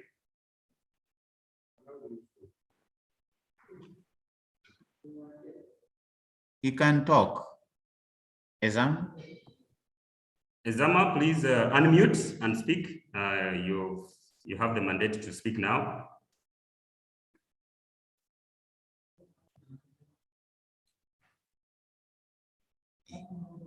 Where is he? Okay, as we wait for him, one last question, which is also related to the STI shifting of the ministry. Maybe it's same as what has been read out, but it's coming from Benon Fred Finamasiko. Is the abolition of the STI ministry and taking it under State House going to improve its effectiveness, or be used for what agenda State House wishes to flourish? That question is about should the policy be driven by the leadership from a political perspective, or it should be something to do with the needs of the country and the need for solutions. So maybe we take those as we wait for other speakers. Ezama, I don't see you unmuting. We can receive more comments if you need, but Muyambi, you have one or two questions that you could address for now. And any other person who can address a question, please feel free to type in the chat or just raise your hand and we allow you to speak. Thank you. Moderator, I have a question, if you allow me to ask. Please go ahead. I didn't see your hand up, but please go ahead, Mr. I cannot, because I'm the host, I cannot raise my hand. I have to fight for myself. Anyway, there is a feeling that to be able to have coordinated movement of troops, if I could use the terminology, you certainly would need a structure. Let me call it that way. I don't know the better name to describe it. You need a structure, you need a system which is able to percolate in all the different sectors, as we know that STI is, I would call it a percolative thing in all the sectors. And I would like ask Mr. Fortunate Muyambi to help us understand how best this could be, because some people think that STI is for university. There are people who think, those are scientists, those are innovators, that are science. But this is not really things for universities. This is for each and every one. And when we have a movement, a ministry, which now becomes maybe a directorate under the office of His Excellency, the President of Uganda, vis-a-vis maybe what it was traditional, how best are we able to leverage the configuration that we have currently in the dispensation that we have, or maybe would it be better in another way? Maybe I don't want to put Mr. Muyambi in a very tricky position, but what I want us to speak to, or what I would like him to speak to, is how best can STI be allowed to percolate on each and every part of the system in Uganda to be able to harness the maximum benefits of it. We talk about funding and human resources and infrastructure resources.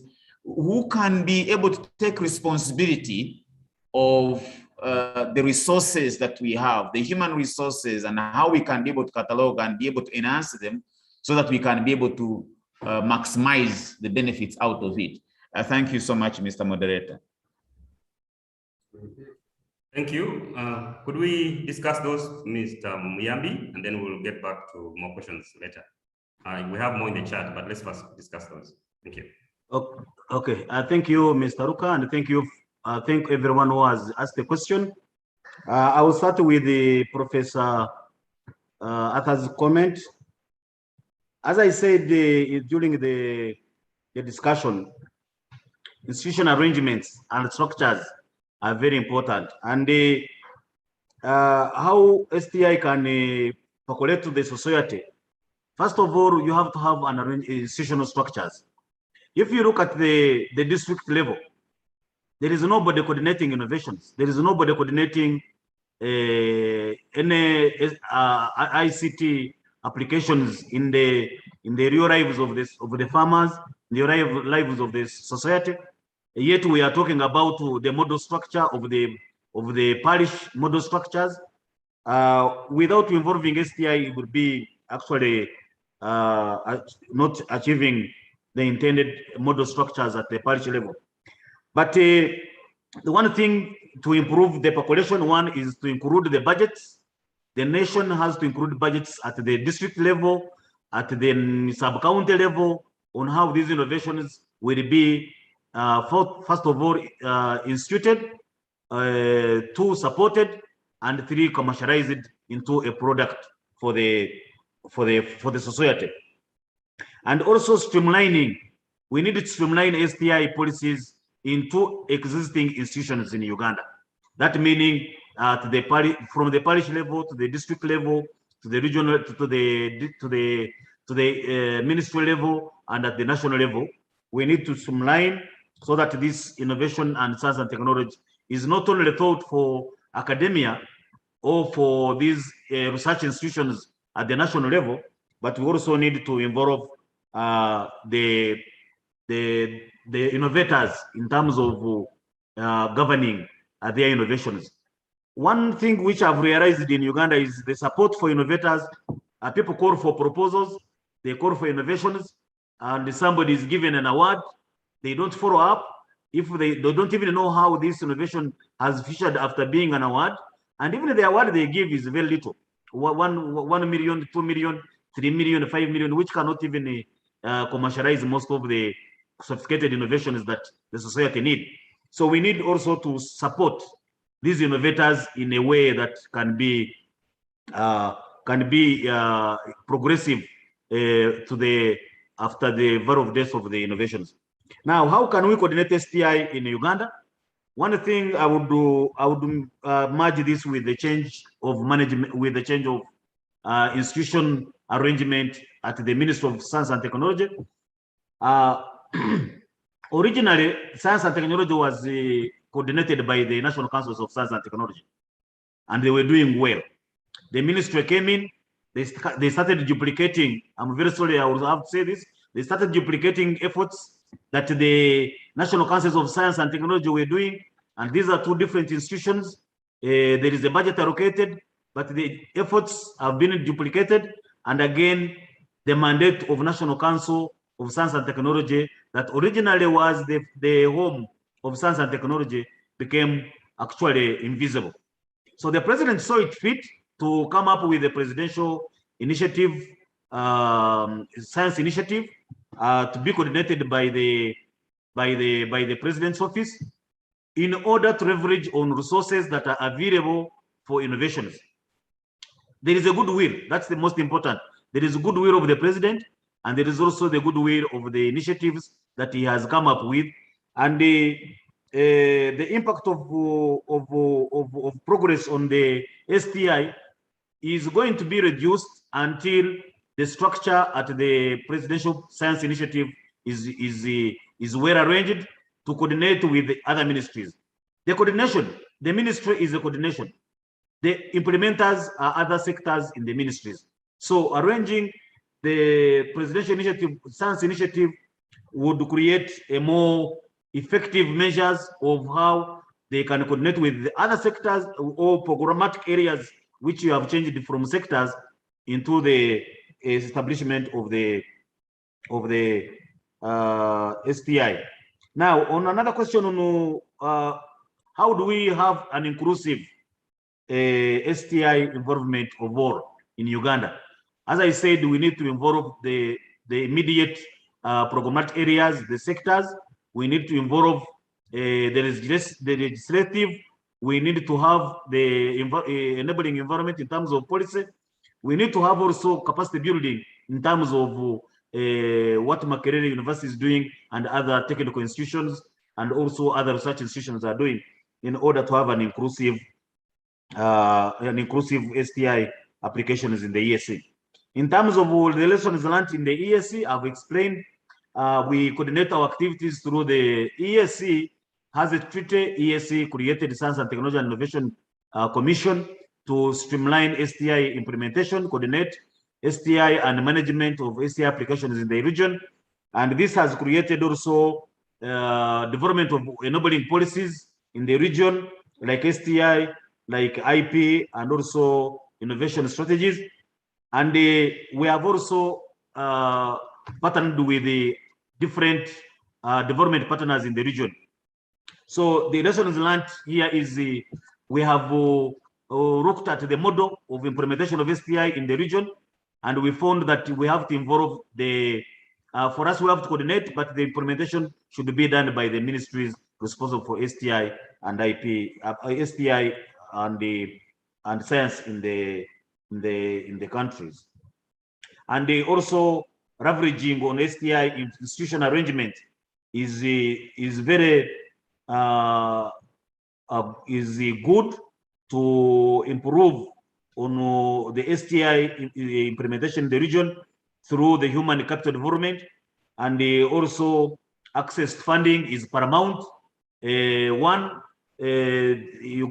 country now has developed a research and innovation fund that also comes from the 1% has been increased to 2.5% of the GDP funding to the research and innovation fund in each country, and this has created also the innovation ecosystems in the countries, and has leveraged also on the implementation of innovations and the technology transfer in the region. Moderator, those are the questions I would have answered, and those are the ones I had noted down. And if there is any, I will be able to reply to that question. Thank you, Oroka. Okay, thank you, Mr. Muyambi, for elaborately discussing those areas. We still had a few more questions that came in. There's a lot of discussion in the chat, which is very healthy. Please maintain it. We're taking notes, and we'll produce a comprehensive report on this. So thank you very much. So some of them are comments, but we do have questions that have come up. The first one is from Mr. Moses Ochan. He's talking about infrastructure for STI for training, for science training in the EAC, and is asking whether we do have enabling policies and an implementation framework to support and enable science training in the different countries. Yesterday we had a skills topic, and we realized some areas are lacking. So he's asking about the EAC, the entire region. If you can clarify if you have any information on that. I know you presented some ideas. Then the second question is from Mr. Moses Oluka, not Oloka. How do we ensure aligning Makerere University's strategic development plan to the National Development Plan 3, especially the program on STI? This one you don't have to answer. You may push to colleagues at Makerere University to answer. I think it's more an institutional matter, but if you have any thoughts, you'll be welcome to give them, Mr. Muyambi. The third question is from Perez. He's asking that the bio policy, that is biotechnology, biosafety, and bioeconomic landscape in the country has evidently caused the departure of most of the external resources that were frustrating scientific research. How can we ensure, or how can we be happy that how can we make sure that going forward, the government shall fill this gap when we know in the past the government has really not provided the resources for this? I think this is regarding biotechnology and biosafety law that has taken a bit of time and a lot of ups and downs, and it's frustrating some of the partnerships globally that were happening in the bioeconomy, biotechnology, and biosafety space. So if you have any thoughts on that, and this can be addressed to any other person who may have some ideas, how can we make sure the government fills the gap when development partners and collaborators globally think that we are not moving well, we are deadlocked on the policy, and they think that they've cut off their funding. Thank you, Perez. Then the second last one is just from Makerere University. So let it simulate the thinking and the group, and we'll take it to Makerere. How can, Mr. Muyambi, we don't have to answer this, but it's for us for discussion. How are the different planning functions in the universities coordinated to ensure actualization of the STI agenda? They're saying that there should be clear link with planning straight to the NDP3 question that was raised earlier, but we'll leave it for Makerere's discussion. And then we also have a comment from Rita that she believes a strong political will and at the executive level, at the legislature is needed for successful STI coordination. So I don't see any other hand up for now, and I'll leave the comments and questions for now. If any, we still have 11 minutes to conclude this discussion, so we can receive a few more comments, if any. If not, we shall close. But Mr. Muyambi, some are for you, some are for Makerere, and some for all of us to give input. Thank you. Thank you, Mr. Oroka. I will start with the education, the capacity building at how it can be streamlined. Now, I forgot to mention that we have developed, we have now a draft on STEM strategy. And this STEM strategy includes the capacity building in the institutions in the EAC, including academic institutions. And we are working through with the Inter-University Council of EAC, actually based in Kampala, that is mandated for standardizing the education systems in the EAC region. And we are also working with the institutions on how to implement this STEM strategy, science, technology, engineering, and mathematics in the region, and also targeting all levels of education from the primary to the tertiary to the university level. And this has also created a big impact on the capacity building in the area. And it will also enable the implementation of the STEM with the UNESCO, that has also developed the capacity building in the tertiary institutions and the primary levels for capacity building in STI. So we have that enabling environment that we have created, that we are going to start now on education and other areas. To start the pilot. Now, on the biotechnology, I had thought that the Uganda government has already enacted the biotechnology policy. I think it was also signed by it has been signed by the president, if I'm not mistaken. If not, then we need to look at the reason why the president has not asserted the signature for that, to make sure that the National Councils of Science and Technology and the ministry looks at the reasons why the president is not enacting that strategy. But all in all, I also want to inform you that we have developed a bioeconomy strategy, which Uganda has actually Uganda approved during our sector council. We are waiting for Tanzania to approve, and then we shall be able to implement at the regional level and the national level the bioeconomy strategy, which will actually the countries can use for in terms of biotechnology and safety. And also at the regional level, we have a draft biotechnology and biosafety guideline at the regional level, and this one can also act as one of the enabling environment for implementation at the national level, looking at nationalizing these regional strategies at the national level. So we would like to inform you that the biotechnology or bioeconomy strategy is going to be approved by the sector council of ministers, and then we can start implementation on at the regional level and then nationalize it at the national level. Thank you, Mr. Oruka. Okay, thank you, Fortunate. We have one last one and then a comment as well. The first one is a question from Benon again. Thank you, Benon, for being very active. He's asking that the laboratories are the core of nurturing scientists. How can the commission, that is ISTECO, where you head now, help in improving access to apparatus by schools and universities and other institutions of learning? Then the second comment is from me that yes, I think we, as a country, we are very much aware and participated in the development of the bioeconomy strategy for by ISTECO, but also notifying you that the Ministry of Science, Technology and Innovation in Uganda went ahead to develop a draft policy for bioeconomy that I think is soon to be tabled in cabinet if the new minister is ready to take it up, and we should applaud ISTECO for initiating the process of at least the strategy at regional level, which also builds the momentum for us as a country to move on this one. Another question that's coming from Perez Mwene. I think it's a comment, but technology has yielded lots of products, especially biotechnology products in this case. However, this has caused loss of confidence by consumers, facilitated by delay of the legal enactment. I think he's still discussing the biosafety and biotechnology law. As we discuss STI advancement, how are we going to instill confidence when we have the policy in the future? Yeah, so it's a general question that can address also other areas of science. When there is back and forth or a deadlock, society starts fearing technology. How do we address that moving forward, especially when things are not moving straightforward? For the biotechnology law, I think Mr. Muyambi, it hasn't been approved by the president yet, and it hasn't. It's still going to go through a process, likely in parliament, but we don't know how far that will go. But for now, there's no law on specifically biotechnology and biosafety issues.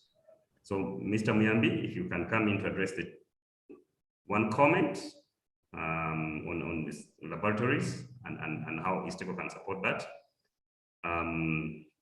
Herbert Kalisa, who had wanted to speak earlier, has typed his questions here. His comments actually says he thinks whatever institutional arrangement we come up with should be customized to, one, the opportunities that Uganda's opportunities and challenges, two, the areas of comparative advantage, but also how is it, okay, and another comment from him, from the same gentleman, Herbert Kalisa. Just like it worked for the Asian tigers, we should use prioritization and stepwise progressive approach. That's his comment for us. I think we'll stop. Oh, one more from Andrew Ibanda, and we'll stop there because we have just 4 minutes left. By reducing or actually allowing tax waivers to all laboratory requirements, reagents, and apparatus, but also we need to build capacity of labs, equipment through supporting setting up of facilities or even funding institutions to develop apparatus internally. I think this was more of a comment in regard to the question, how can ISTECO support development of, use or and enhanced laboratory equipment at education institutions. Let's take those and we close. 2 minutes, Mr. Muyambi, and then we close the session. Thank you, Mr. Roka. Actually, Kalisa has already answered one of the questions which I was given on how the commission looks at the improving the use of apparatus in all the institutions that do research from the primary, secondary to the university. One is on reducing tax incentives, as he has said. But again, we have also carried out an assessment in the region of available facilities for research. And we have found out that there are a duplication of facilities actually in the region and again in the country. And we have developed a database on available technologies, available facilities, available innovations, available experts that are in the region in terms of innovations, and again also available projects and programs in the region to avoid duplication. So one of the assessment came up with recommendations, and these recommendations will be implemented by the STECO, and they include also availing this database to all the institutions in the ESC, so that you know where, if you are looking for a facility of doing your PhD in terms of experiment, you know where these facilities are, and you don't need to go to Europe, to US to find such facilities. So in terms of apparatuses that are being used for science in Uganda, is one to look at reducing the taxes, and again also appealing to the government, especially to increase on the infrastructure of science in the region. I'm happy the president says he's going to increase the salary of science teachers, and we should appeal for also increasing the infrastructure for science. It's not only about improving the well-being of the teachers, but also the infrastructure for science in schools need also to be improved. Thank you, Mr. Roka. To summarize the discussion so far, I think for STI governance and structure, what we have had from the presenter and the discussions is that we need to have an inclusive approach that involves sectors and fields of science to participate actively in the discussion of science policy as well as science governance. 2, we need to improve access to funding, whichever initiatives we use, but we need to have them open and accessible for the innovators and scientists across the country. I also saw a comment and a recurring theme on we need to streamline the coordination mechanisms for science and technology should be a key theme in developing a structure and policy. And this streamlining will, of course, support a coordinated mechanism across the country. But more importantly, all our science policies and our decisions should be evidence-based, and that means they should be science and research should be at the core of informing all policies, not just STI policies. Thank you very much. I will hand over back to convener, Mr. Professor Arthur Tugume, to move us into the next session. Thank you very much. Thank you so very much, Mr. Fortunate Muyambi. It was great honor and feeling great that you made it to this presentation, and you made it yesterday as well as today. Thank you, Herbert Oloka. Thank you, colleagues, members, participants, panelists. We are so grateful to you. Now, we are sharing a screen to the question. There were participants who made to the question, which was, what are the key metrics that measure a country's advancement in STI? It looks like out of the many people who have participated in the submission, you can see the word policy, the word governance. But if you combine these, there are others say the policies, so we can add the policies to policy. It looks like policy, the availability of enabling policies and appropriate policies at whatever level that one might be, it seems to be one of the metrics, according to the people who have polled, may be the determinant of how a country has advanced, which means if the country is going to advance in STI, it looks like, according to this poll, that policies need to be relevant. They need to be speaking to the needs. They need to be speaking to what is necessary. They need to be speaking to what is going on. I would love to have a policy, for example, which ensures that there is early skilling. I'm so passionate about early skilling. I'm so passionate about people having early opportunities in life to be able to be beneficial to their countries early in time, where that is possible. These are your comments. This is what you have submitted. Whatever that one would mean, it looks that many people have contributed policies and governance, appreciation of STI and so on and so forth. This is how we have voted. I'm also going to ask my STI, my IT person to post another link for another question in the chat, and then you can be able to make a different assessment for a different question, and then we shall be able to see. So IT will be able to post something as we are yet to transition to another session, which will be our last active session. We are in a break. I want to declare a break, actually. So if you can catch your cup of tea as we make these conversations, these discussions, we can. So there is another question which has been posted in the chat. There's a link which has just been posted in the chat there. And the question is, what is the missing link? Just a moment. What is the missing link needed to turn innovations into commercial products and services? This is in Uganda. We are addressing in Uganda, and I want you to post your comments, and I would like to request our IT person to display, because we are going to be voting in real time. You can vote many times, not too many, but at least more than once. If you have a particular vote, there is no,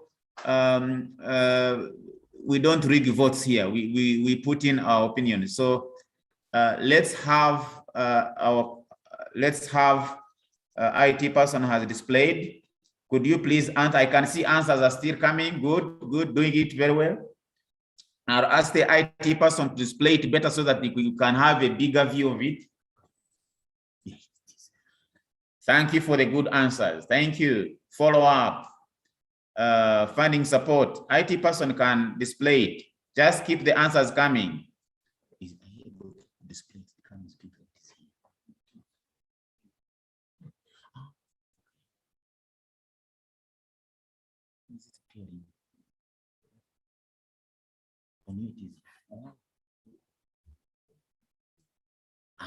Okay. What is the missing link needed to turn innovations into commercial products and services? Funding is getting bigger.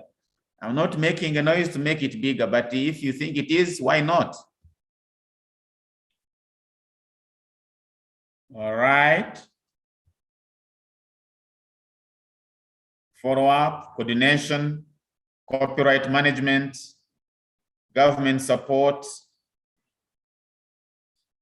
Let's hear answers. What is the missing link? Something is missing. If we have others in Uganda, if we have institutions, if we have human resource, if we have, or maybe human resource is a missing link, or maybe funding, or whatever it would be. Let the answers keep flowing.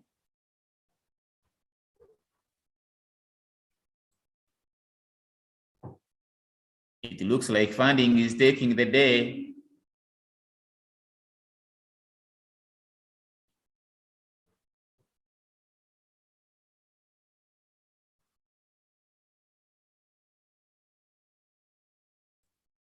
And the funding has a lot of things. It has to do with the management of those funds. It has to do with how much those funds are. It has to do with coordination. It has to be with the follow-up.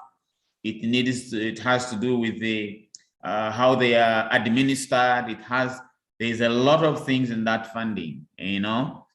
It sometimes is not just the amount of money, it is also how that money is managed. The money may be small, but how it is managed also, it seems to be something that is really, really very, very important. Yeah, funding seems to be. So ladies and gentlemen, it looks like the missing link needed to turn innovation into commercial services and products.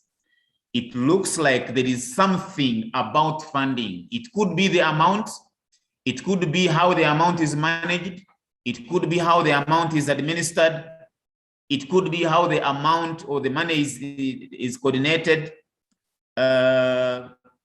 So there is possibly something strong about funding. Ladies and gentlemen, your voting is not in vain. This is going to be part of our policy document, part of our policy output when we are making a policy document. So we are going to be sharing this with our leaders. First of all, the Vice Chancellor and also the Minister in charge of STI. Whatever that might be, of course, can be dissected what it might be meaning. So funding has taken the day. We'll be able to do something similar to that. I don't know whether the IT can be able to do for us the other question which we have, which is a different question. Just give me a moment as I make consultation, but keep the answers coming. No problem. Keep the answers coming.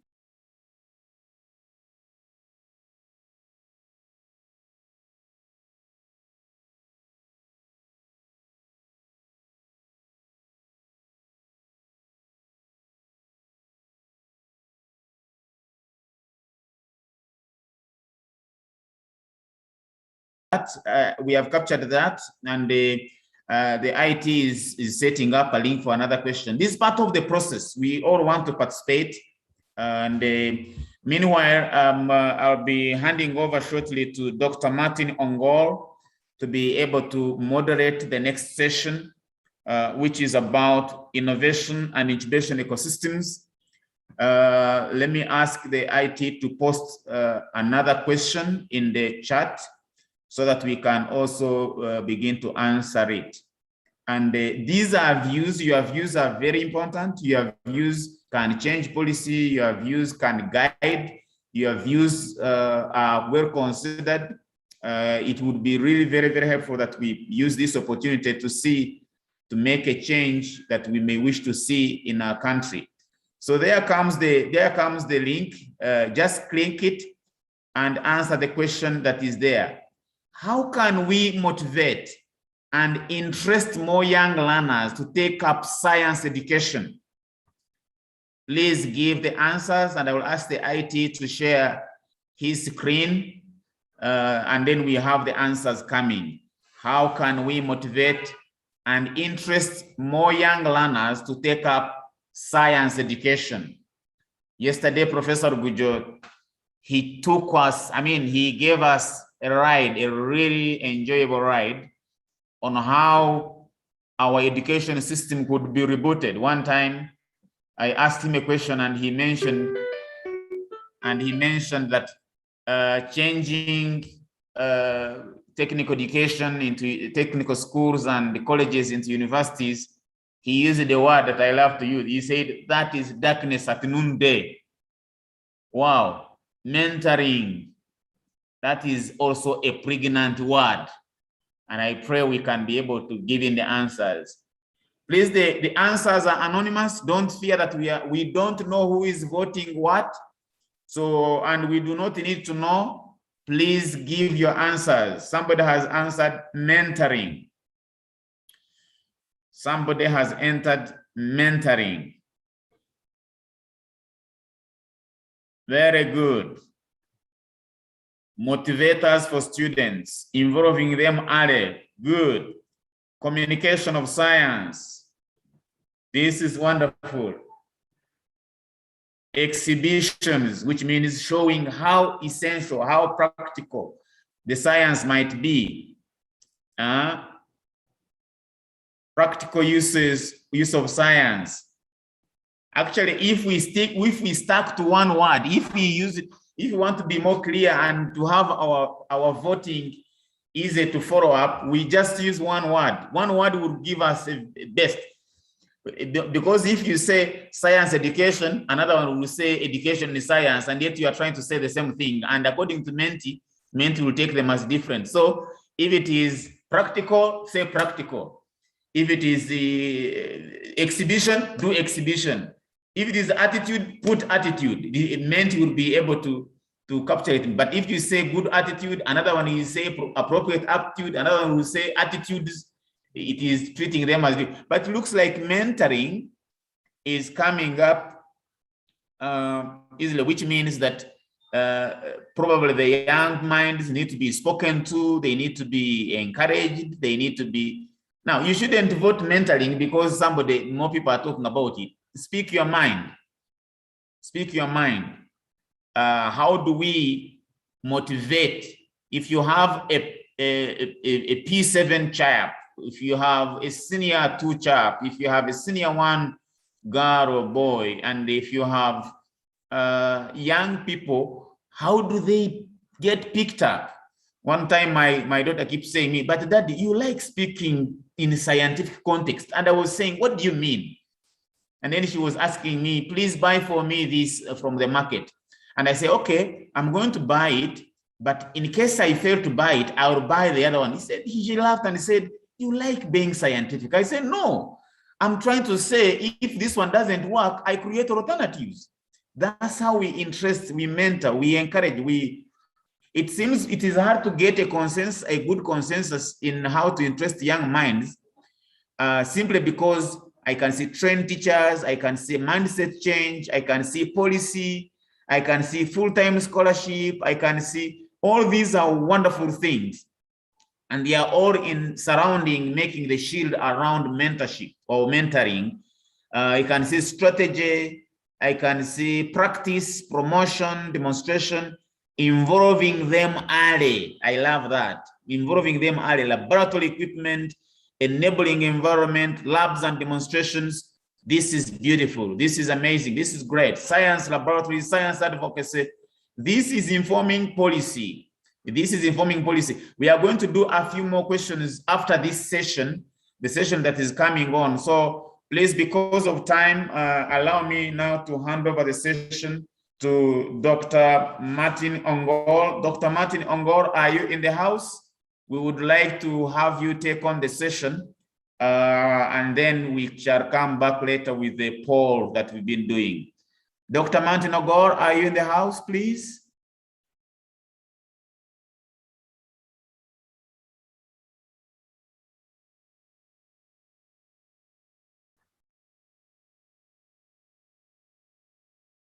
Dr. Ongol? Mr. Moderator, sorry, Mr. Convener, we don't see Dr. Ongol online.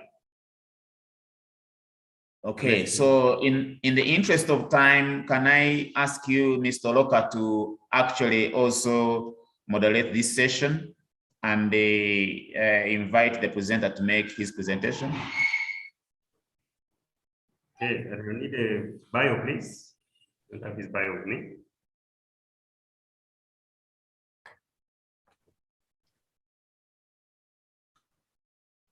So welcome members again to another session. If Dr. Martin comes in time, we'll hand over back to him. The last session is on innovation and incubation systems, a very interesting area that forms the last part of STI, that is innovation.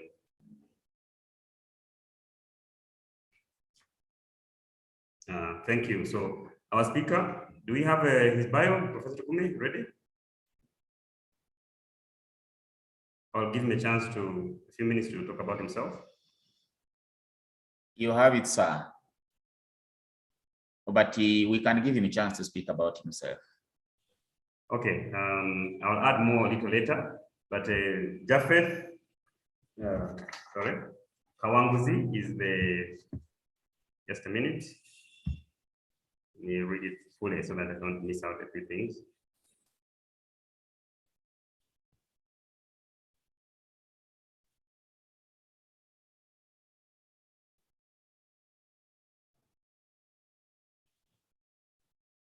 yes, is the CEO of the Innovation Village. Japheth, are you with us? Are you ready? Yes, I can see him online. I can see him in. Thank you. That is very good. So Japheth, you will take 2 minutes to introduce yourself. I'll add more as we continue the discussions. But please, you're welcome. You have 2 minutes to introduce yourself, and then a full 30 minutes to share with us on innovation and incubation systems, which is a very important topic, but we're asking specifically to talk about building resilient innovation and business incubation ecosystems in Uganda, and share your experiences from the Innovation Village. You're welcome.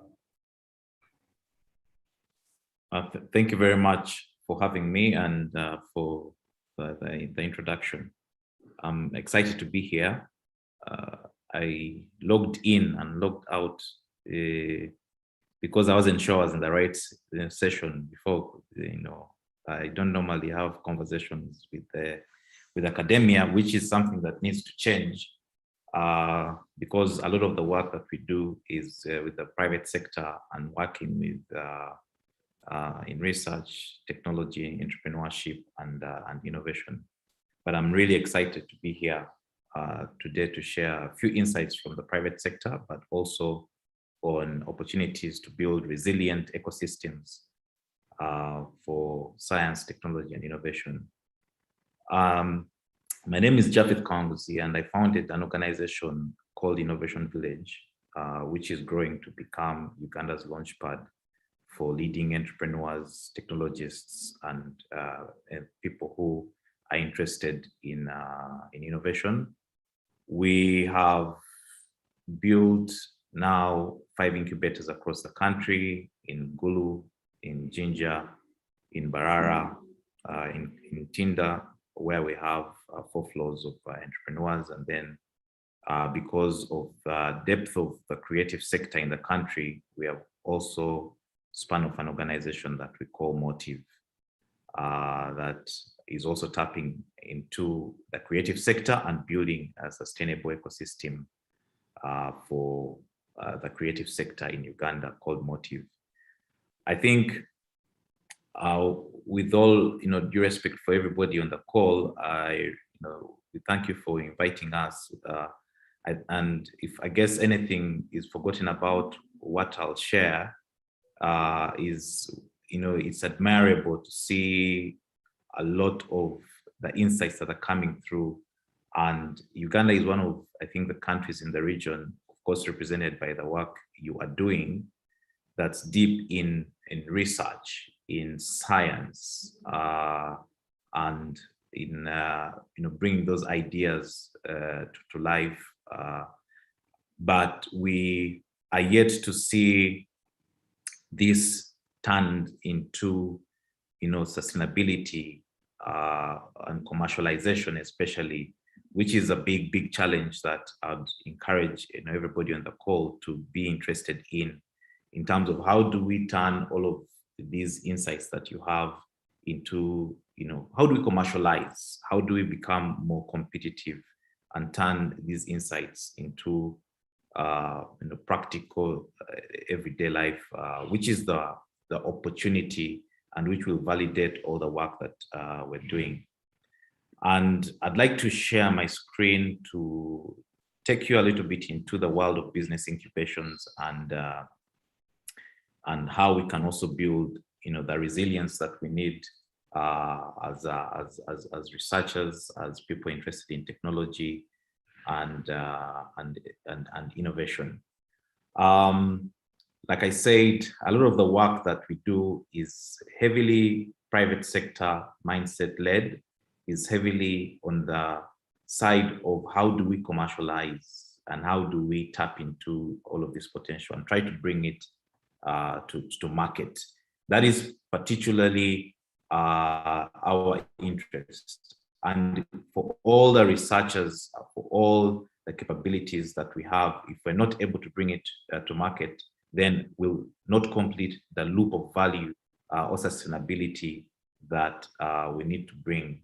And of course, from the previous conversation, I'll also speak about that.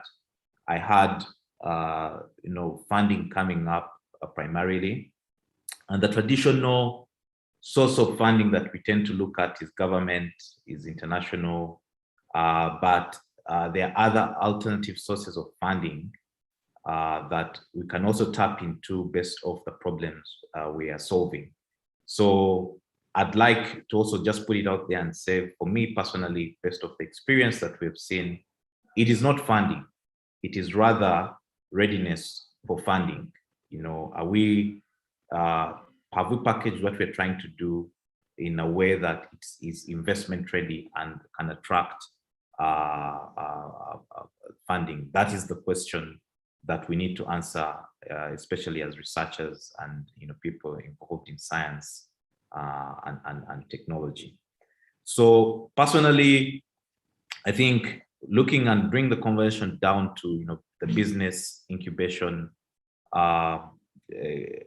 ecosystem from a private sector mindset, there are a lot of questions we still have to answer, whether it is, how do we link and how do we unlock the role academia and research has to play into, in science, technology, and innovation? How do we, get all the capabilities that are represented in this room and for all the colleagues that are out there, and show the relevance with how that is solving everyday problems that people are having. It's been a long, over time, we've always said, and we need to challenge the, and change the education system. And I'm happy that this conversation is with, people who are front and center to that conversation.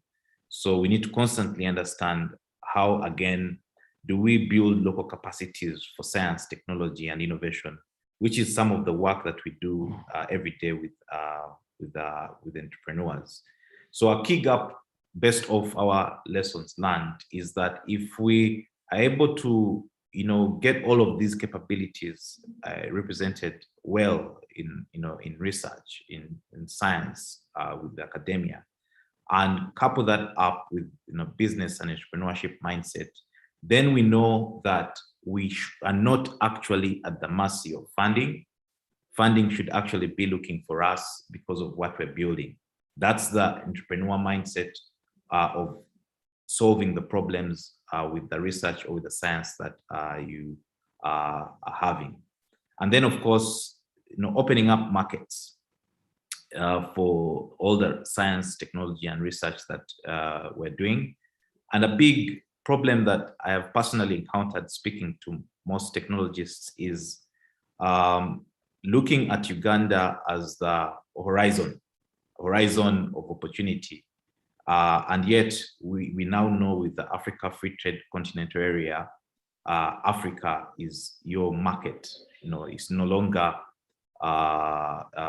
Uganda that we should be looking at. There are multiple other challenges that I may not really go down into, but these are some of the gaps that we've been able to pick up. Enough investment into the infrastructure, enough investment into R&D to farm up the ideas that we have and be able to take it to market. One key one that we are now also pursuing is the role of policy.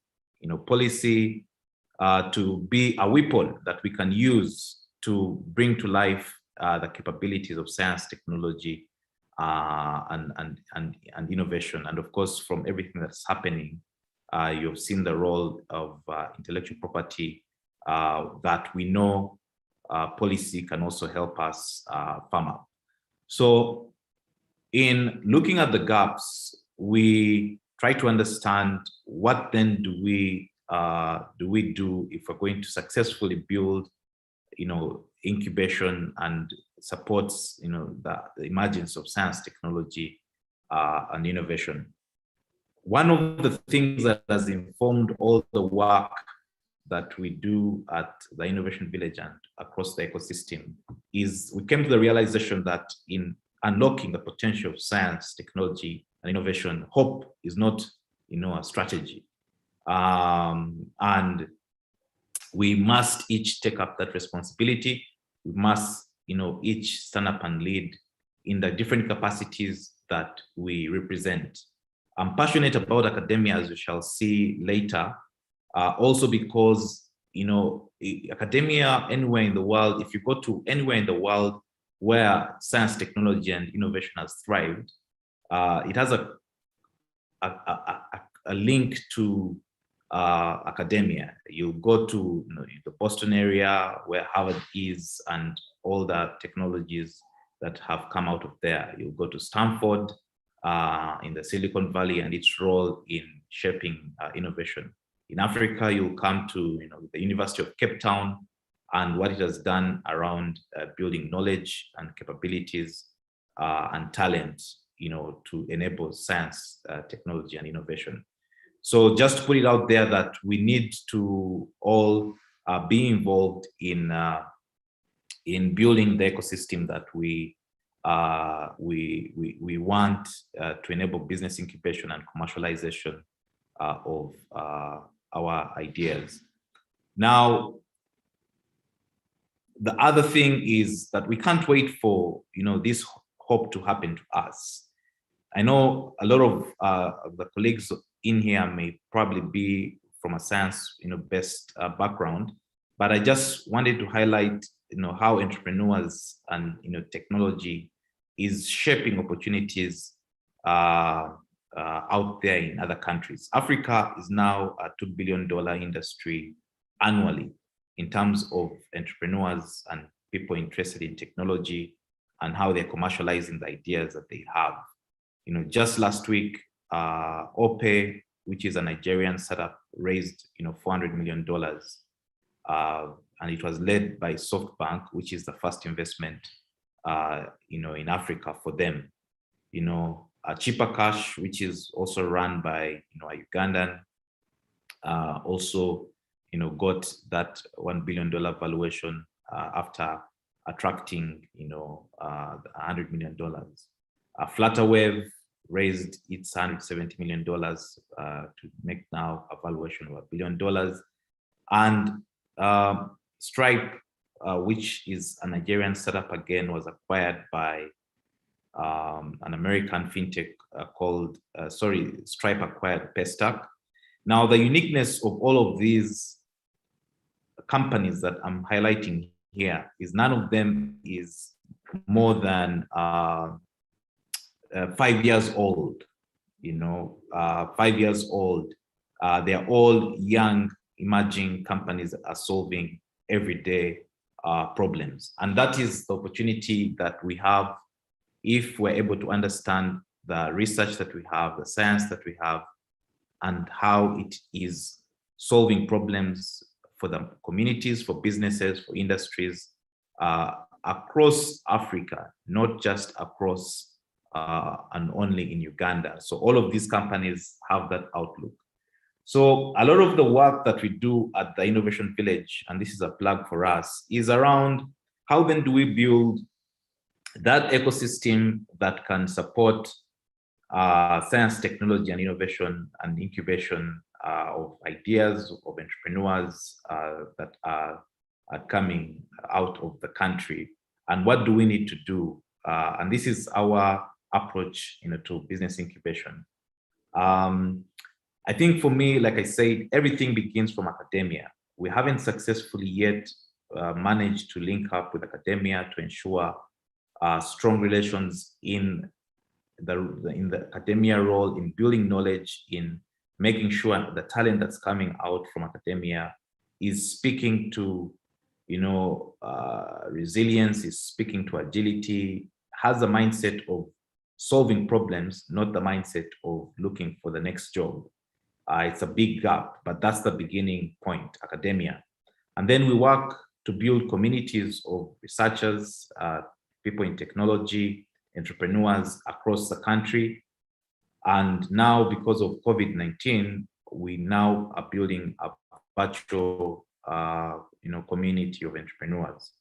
And we rely on government to put in place the right policy environment, the right conversations with relevant stakeholders to be able to unlock opportunities for the capabilities. After all, we're the most entrepreneurial country in the world. And then through corporate innovation, we're able to connect these technologist entrepreneurs to the industry because they are solving problems in industry. And that's where the commercialization begins to happen. Now, our venture building efforts in there are the ones that enable us to build your idea into a business, your research into a business. We now put in place that bureaucracy that is required to turn it into an investable enterprise. And then, of course, through our 97 fund, we're able to be the first people to write a check for this company that has been fully formed, and also through the Angel Investment Network. So our aspiration in the approach we've chosen to do business incubation is the need to make innovation a predictable driver of growth. That we need to do more than just incubation. We need to have an ecosystem approach to making innovation work, and that's how we commercialize our capabilities. This is just, a look of where we are across the country, like I already said. Now, and I had one of the questions in here around how do we get young people, into science, technology, and interested in there.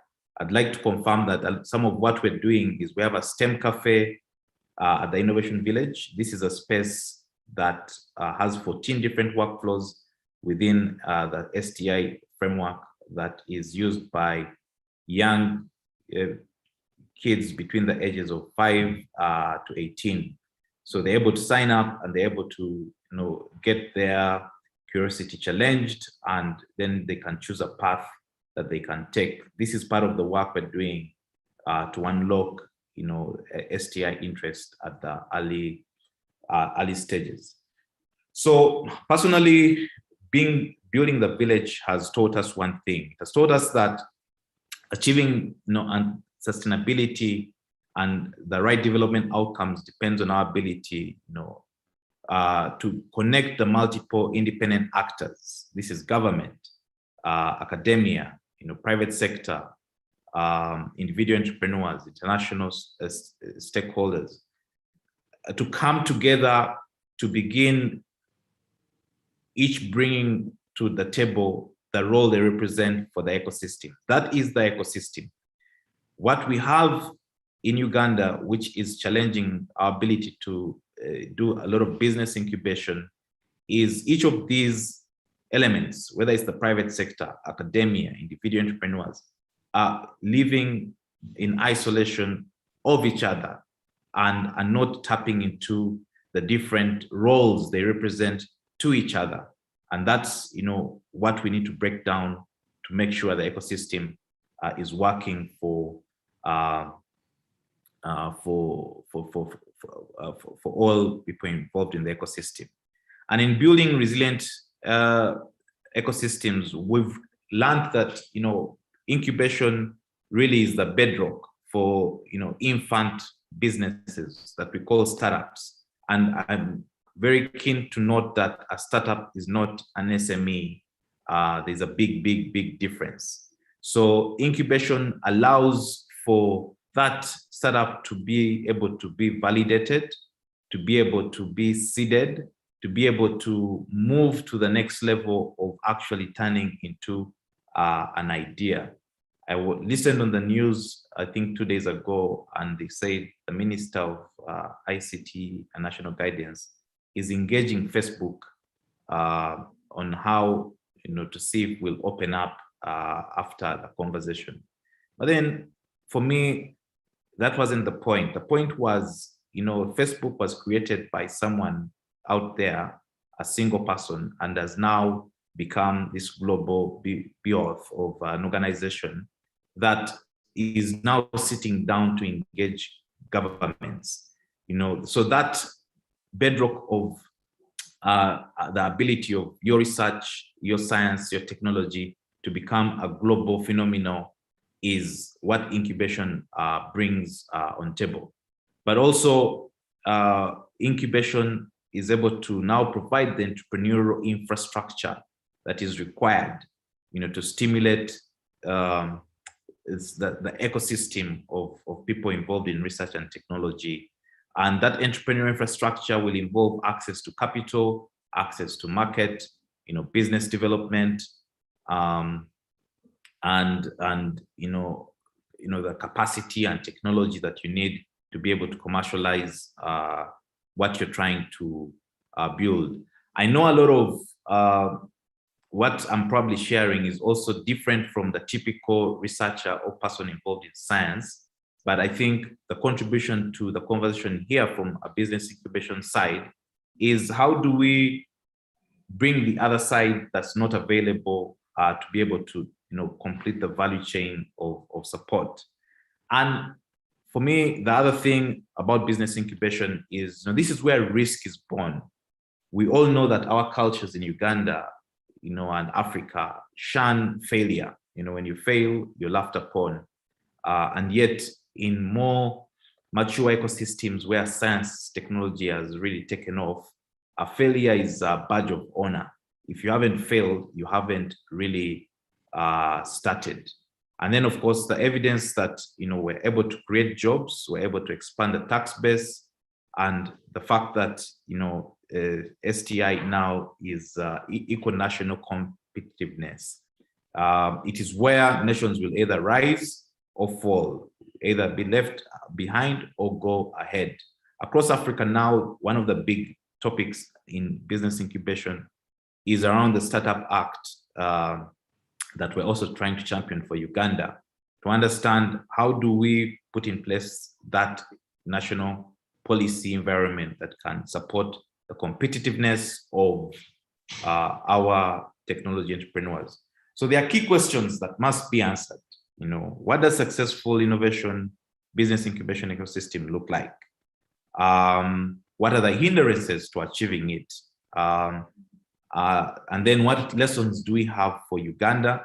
And of course, how do we build? I won't go into all of this, but I'll say at any one point in time at the Innovation Village, we're trying to answer any one of these questions, because sustainability for our STI ecosystem is only going to come through an enabled ecosystem that supports people within the ecosystem to achieve those aspirations. Now, I was very deliberate, keeping in mind that I'll be speaking to a lot of colleagues within the academia. And the question I want to leave you today, for example, is, can academia lead this need to build a sustainable ecosystem? There are studies out there that show that Stanford alumni, and these also include faculty, alumni faculty have built, contribute that 3 trillion in economic impact each year, because of their ability to commercialize and take to market a lot of the research that they have. So what lessons are there for us to learn in terms of the role academia plays, research plays in shaping the mindset of the ecosystem? That is a big takeaway, for anyone, especially who's deeply involved in the academia here.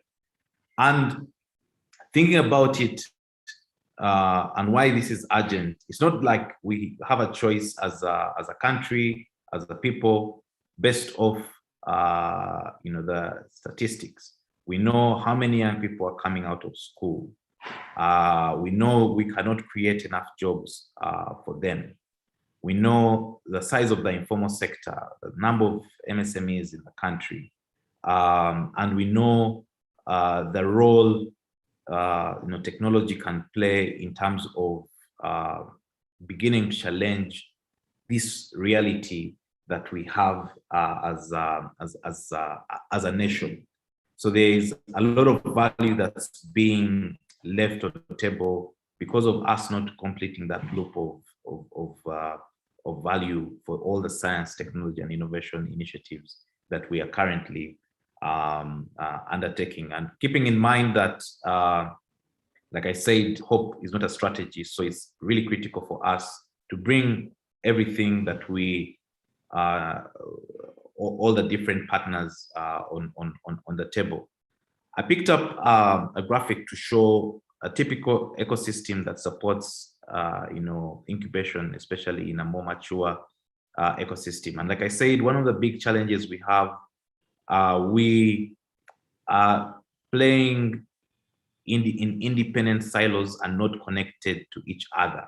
For a typical incubation ecosystem to take off, you'll see that university and basic research is critical in there. And each of these is independent of the other, but they all come together to create opportunities for the ecosystem. And then, of course, incubators like the Innovation Village also playing a role in there. And national labs that some of you are running and operating in, corporate labs, which are mostly private sector labs. We have accelerators that any person from an incubator or basic research or national labs can get connected to. And then, of course, the entrepreneurs. Now, on the other side, mentorship is a big part of the equation, mentors. And you'll see a big challenge we have for entrepreneurs and mentorship is that we believe a mentor for an entrepreneur is right now someone who is probably working in a bank and can give you financial advice, or an accountant. But the mentor we're looking for is someone who has built something, has exited it, and can give you examples of how they were doing it. And then you'll need angel investors who will invest in a company at its earlier stages. And then, of course, venture capitalists, peer networks, and all of that infrastructure to come around. Then at the tail end, you'll need this large base of early adapters. And that's why it's important to have the market at the back of your mind, and keeping in mind that Uganda is not the only market you can be looking at. So this is a good example of how all of this comes together to create sustainability within an STI ecosystem. That these need to be connected, these need to be working together, and that's how we are able to sustainably deliver an ecosystem and that also attracts more young people in there for it.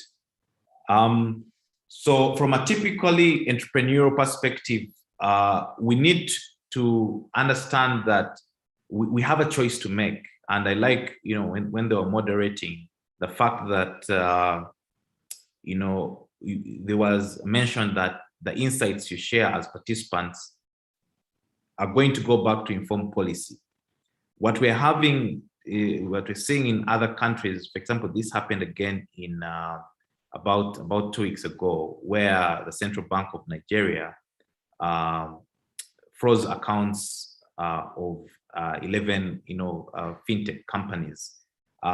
So there's a push and pull between regulation and the STI ecosystem because we haven't, created that opportunity to understand how do we use policy to enable there. So we're not at that level yet as Uganda, but it's forums like this that can begin shaping the mindset of how do we get the two to work together?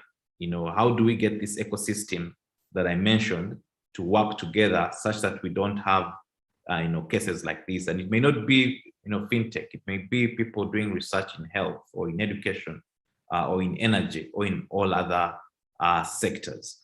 If we fail to get the ecosystem working together, this is, where we shall end up. And I already mentioned this about what's happening across, the continent. And the interesting thing, which I wouldn't want to be the experience of Uganda, is the ecosystems that have grown in Lagos, in Nairobi, in Cape Town, have done so in spite of government support. So it's not that Lagos's ecosystem for technology is growing because the government is supporting them per se. As a matter of fact, the fact that it's not is the reason why that resilience has been built, and the technology is running ahead, way ahead of regulation. And for us, in our case, we are not yet competitive compared to the opportunities that are available, but it is an opportunity now that we know what we know, that we can tap into and use policy the right way, tap into academia the right way to build a sustainable ecosystem. We are lucky enough to have, government, especially the ministries that we've dealt with, that are happy to listen, to understand what role they can play. So it's important that we double click and ensure that realization is achieved. I just wanted to add this in context from an entrepreneurship perspective about what it takes to get funding, unless you're looking for government funding.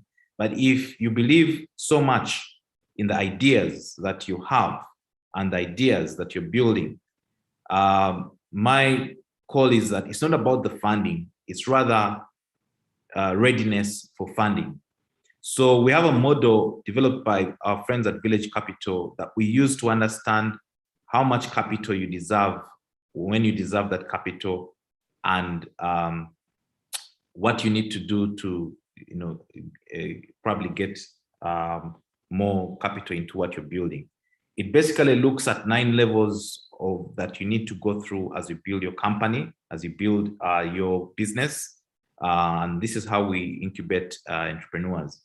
And the milestones is supposed to be hitting across the 9 levels. So you find that you need to have a strong team, problem and vision, value proposition, the product, market, business model, scale, and exit.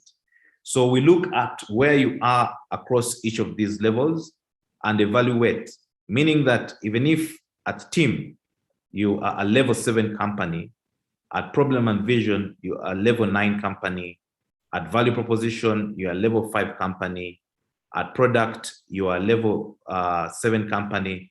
But if at market, you're still a level 2 company, then you are still a level 2 organization.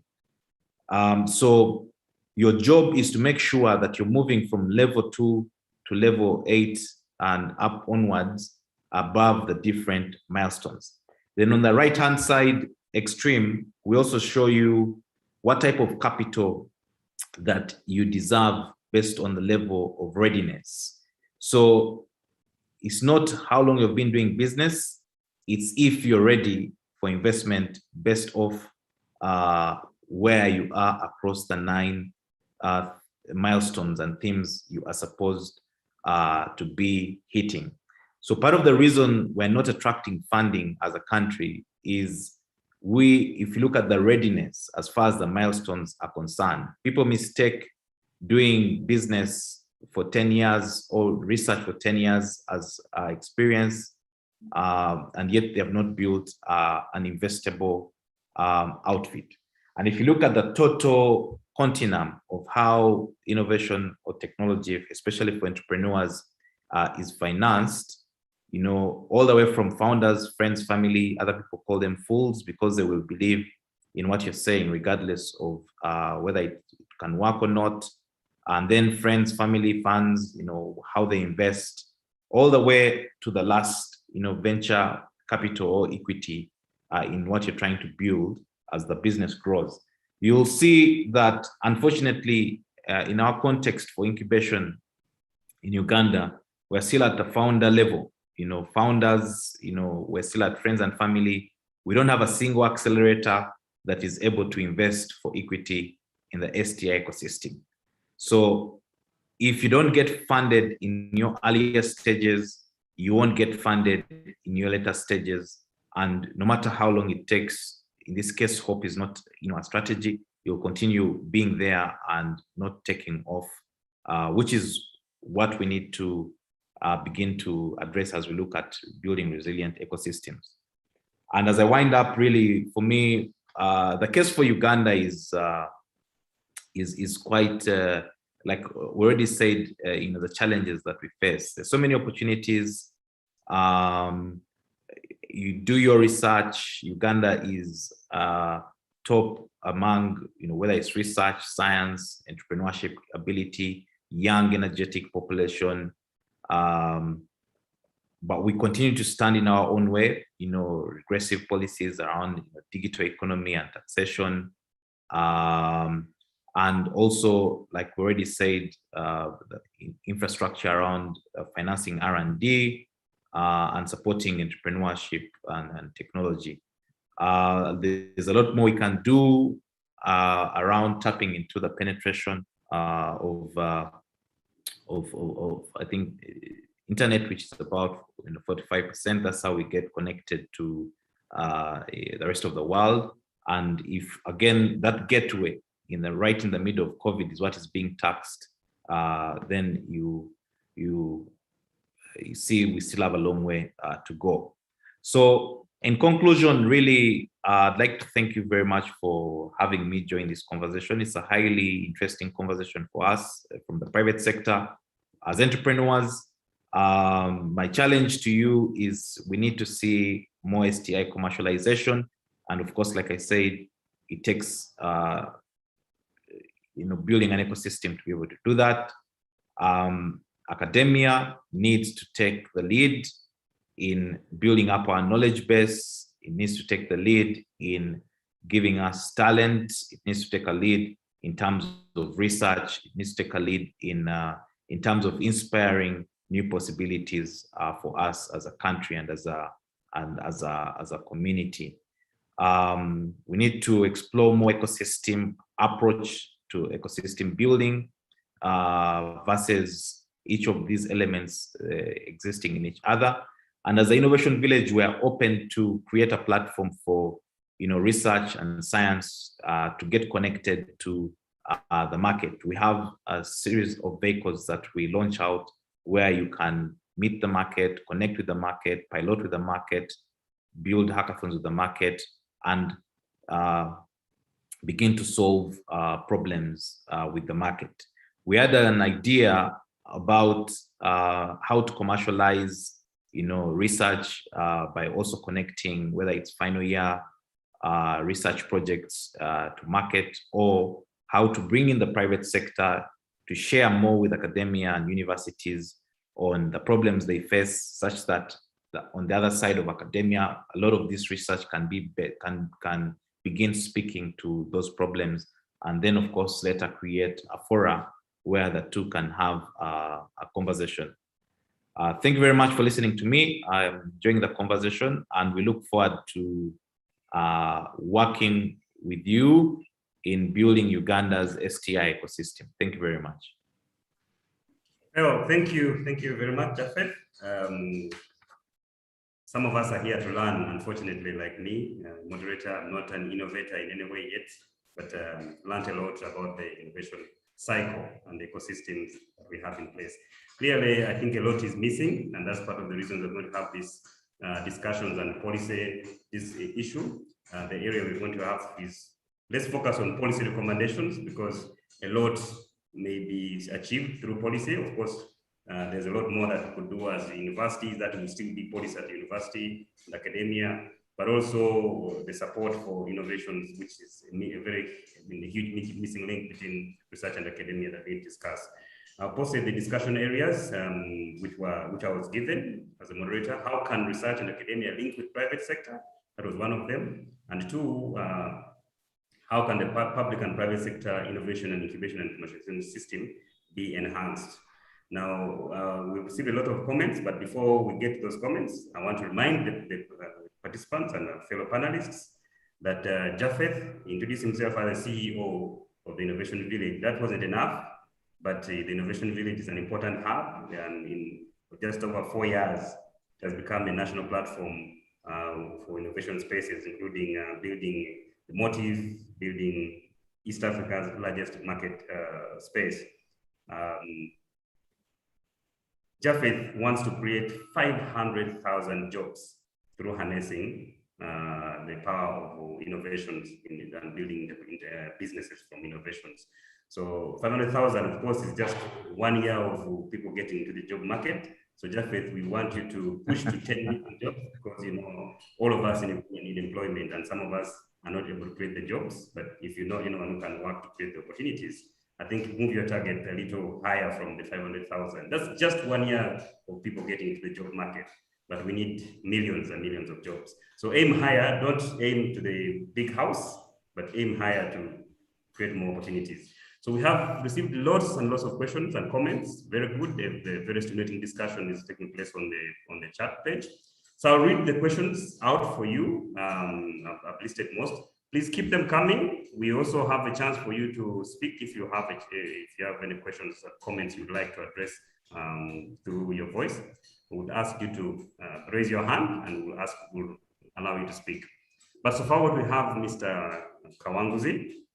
The first one is from Sadiq Kasim. The Sadiq Kasim is a Deputy Director General at the National Agricultural Research Organization. He's asking, the process of technology incubation provides a platform for development of employable skills. How can a public-private partnership system be developed to upscale skilling of youth through incubation? That's one question. Two is from Moses Oluka. He starts by saying the disconnect between academia and industry and society is clear. How can academia work with the different elements to enrich each other? Can the academia incubators be enriched to become solution-based? This is a question that can be given to you, Japheth, but also can be answered by any of the colleagues in academia, or anyone in expert person can come in. Then a gentleman called Okumu Dennis. I didn't get your title, but he said you work with the Mark Sedat Innovation System and CASA program. You're saying you suggest that we embrace the triple helix model, where we deliberately anchor growth and competitiveness of the private sector on the academia, industry, and government relationship. So on what he is calling the industrial cluster model, he has some very good outputs or results from the Makerere Innovation System and Cluster program. Dennis, I think next time we'll ask you to share more on this. Another comment that has come in is we need to enhance linkages with academia to support internship and mentorship programs as part of the objectives of building academia and getting innovations in the marketplace or commercializing innovations.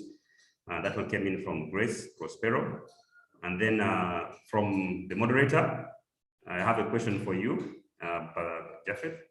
From your own perspective on innovation development, do you think our innovation ecosystem in Uganda is working as desired? Certainly we will not have the Stanford model maybe yet active enough, but what do you think and what is missing? Then another question is a comment largely that one of the missing links also in driving our innovation ecosystem is the lack of poor coordination and collaboration at the PPP, at the public-private partnership area. So I think we'll take those for now. I think I have one more from, yes, Kalisa is just thanking you. Herbert Kalisa is thanking you for the pragmatic presentation. He says we need more points in informing policy. So, and people are also asking for the slides, so we'll request you to share those slides with the convener, so we can post them on the chat here, but also we'll send them by email or avail them on Makerere's different platforms. Thank you. You may take the questions and comments, and we welcome a few more. We have 20 minutes for this. Thank you. Yeah. So many questions. I hope I am able to go through a number of them, and of course, I appreciate the comments that came through. I'd like to begin from your question around, is the ecosystem working, in Uganda? My quick answer is no, it's not. And like I said, this is coming from the multiple independent silos of the ecosystem each pursuing its aspirations and not connected to the rest of the ecosystem. A lot of work is going on in academia. It's not connected to the market. You know, the market on the other side is hungry for innovation. It's not, you know, speaking to academia that can help it with the research to solve the problems they have. If you look at, unfortunately, also innovation in the country and entrepreneurship, it's become an alternative for many young people who are not able to get jobs. So, you know, it's become jobless entrepreneurs. I left, you know, campus, I'm not able to get a job. So I become an entrepreneur, and, you know, they are not able to actually build a sustainable enterprise to go on to be investable. If you look at who is attracting capital and building businesses in other mature ecosystems, you find it's people who probably have organizational experience to understand how do I structure business, compliance, IP, to make it confident enough to attract, you know, and being a going concern.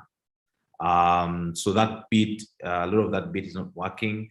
We've seen, you know, government come out with a series of initiatives, which most are well-intentioned and well-meaning. Some have achieved their aspirations, and I'd like to state that, unfortunately, some have also been inhibitive towards, you know, what a sustainable ecosystem should be. But that conversation, you know, keeps on going. So I think the coming together of all of these different components is what's going to get our ecosystem going. And like I said, there are already millions of lessons that we can learn from more mature ecosystems that are succeeding out there, that we can learn. We don't have to fail through everything they failed through. We were able to learn from the work that they've already done and improve our own way of work. And a significant way of that learning begins with a question that was also raised around, you know, public-private partnerships in accelerating this learning. But to achieve that, we need to embrace what is the role of, you know, the public sector in unlocking, you know, innovation.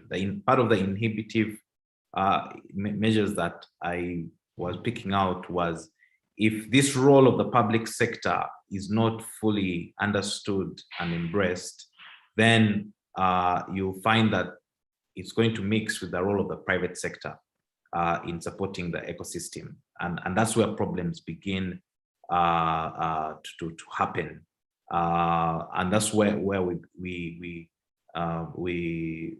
end up not taking, you know, the full benefit from a growing, mature ecosystem. So PPPs are the shortcut for us to be able to unlock the potential in the ecosystem.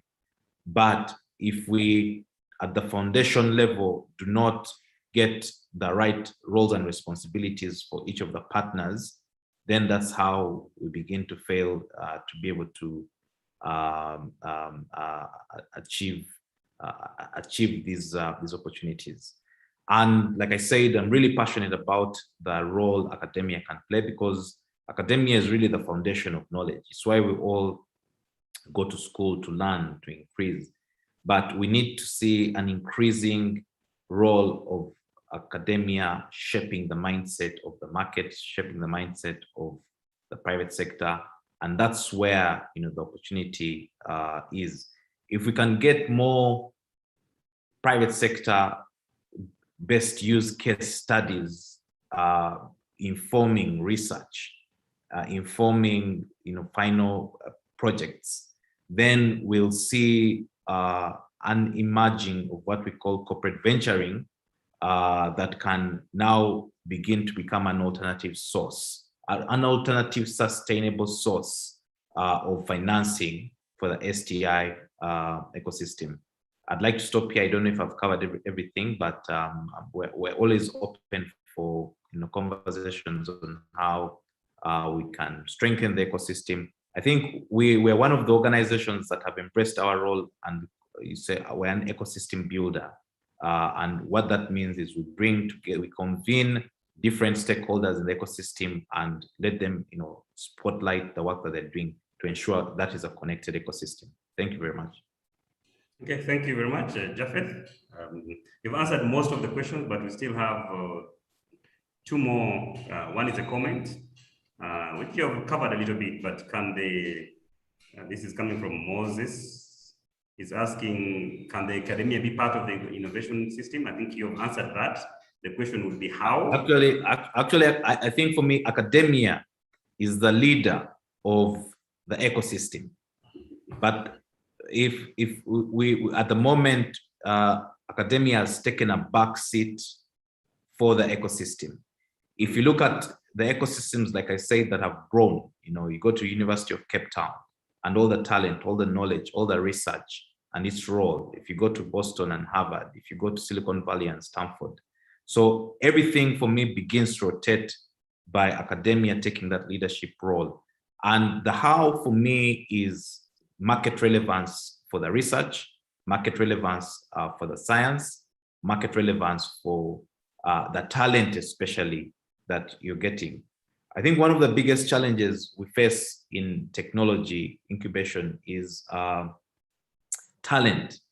I'm not able to go into the market and pick up someone who has experience in banking, in telecom, in any industry, and have their their experience as relevant for technology and innovation. These guys have done things for the last 10 to 15 years a certain way, which is, not probably innovative, but, a way based off traditional ways of building a business. So, and yet on the other side, so you don't have that talent. The alternative for that talent is what the universities and academia can give us. Problem solvers, creative young people, people who are curious, people who want to contribute. Now, unfortunately, what we're now seeing is I'm not able to get that talent from the local academic infrastructure. And we run a fellowship program, but some of the young people who are in it have come from other universities other than our local universities. And they are able to have agility, understand research, understand problem solving, and are curious, to become builders. So I think academia, by challenging how what we're doing is market relevant, becomes the market leader for accelerating the ecosystem and the STI opportunities. Okay, thank you. Thank you. Please take this last one as a direct question. We still have 11 minutes to conclude the discussion, but we can save time if people are finished with all their questions. I think you are very thorough. But there's one last one that is coming from Herbert Kalisa. Yes. Earlier in the day, we discussed the issue of interesting young people into science, including yesterday's discussion when we had the skills presentation from Professor Bujo on the enhancing skills for STI advancement.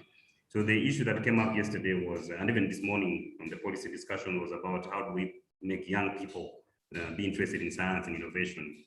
And he's saying that your idea of a STEM cafes relates very well to this issue, but he's asking what it would take to have such a cafe, what's setting it up and running it in our schools, probably.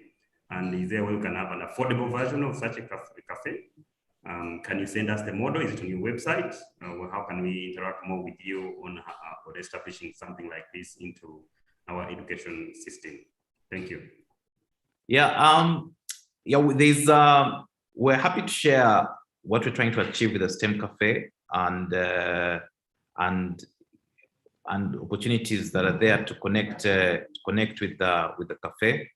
And it's really what we've begun to see is the young people that are coming through and their interest is clear. I think one of the things we need to explore is this question of how to get young people interested. Personally, working with young people, I don't think we need to get them interested. A lot of them, a big percentage of them are already interested. What we need to do rather is build platforms that challenge their curiosity and interest and create that path for them to cultivate that interest. And you'll see that a number of the young people that are now coming to me, I have mentorship sessions with young people. These are teenagers. These are kids under, some of them under 10. You just sit down and listen to them. Speaking to a 16-year-old who said his aspiration is to become a venture capitalist, to invest in technology at 16 years old. Now, I didn't know the word when I was his age, so there's enough knowledge already and enough opportunity already that represents the interests of these young people. The question again, which researchers on the call are able to help us answer, is how do we float these opportunities for them, for the young people, and then such that they can understand this information and the space of opportunity, and then how do we support them to get onto those different pathways. So for example, at the STEM Cafe that we have 14 different workflows in science that a young person is able to sign up on. So, and this is being exposed to a 6-year-old, and from already the 14 different ones, their interest, they begin to grow in a chosen path.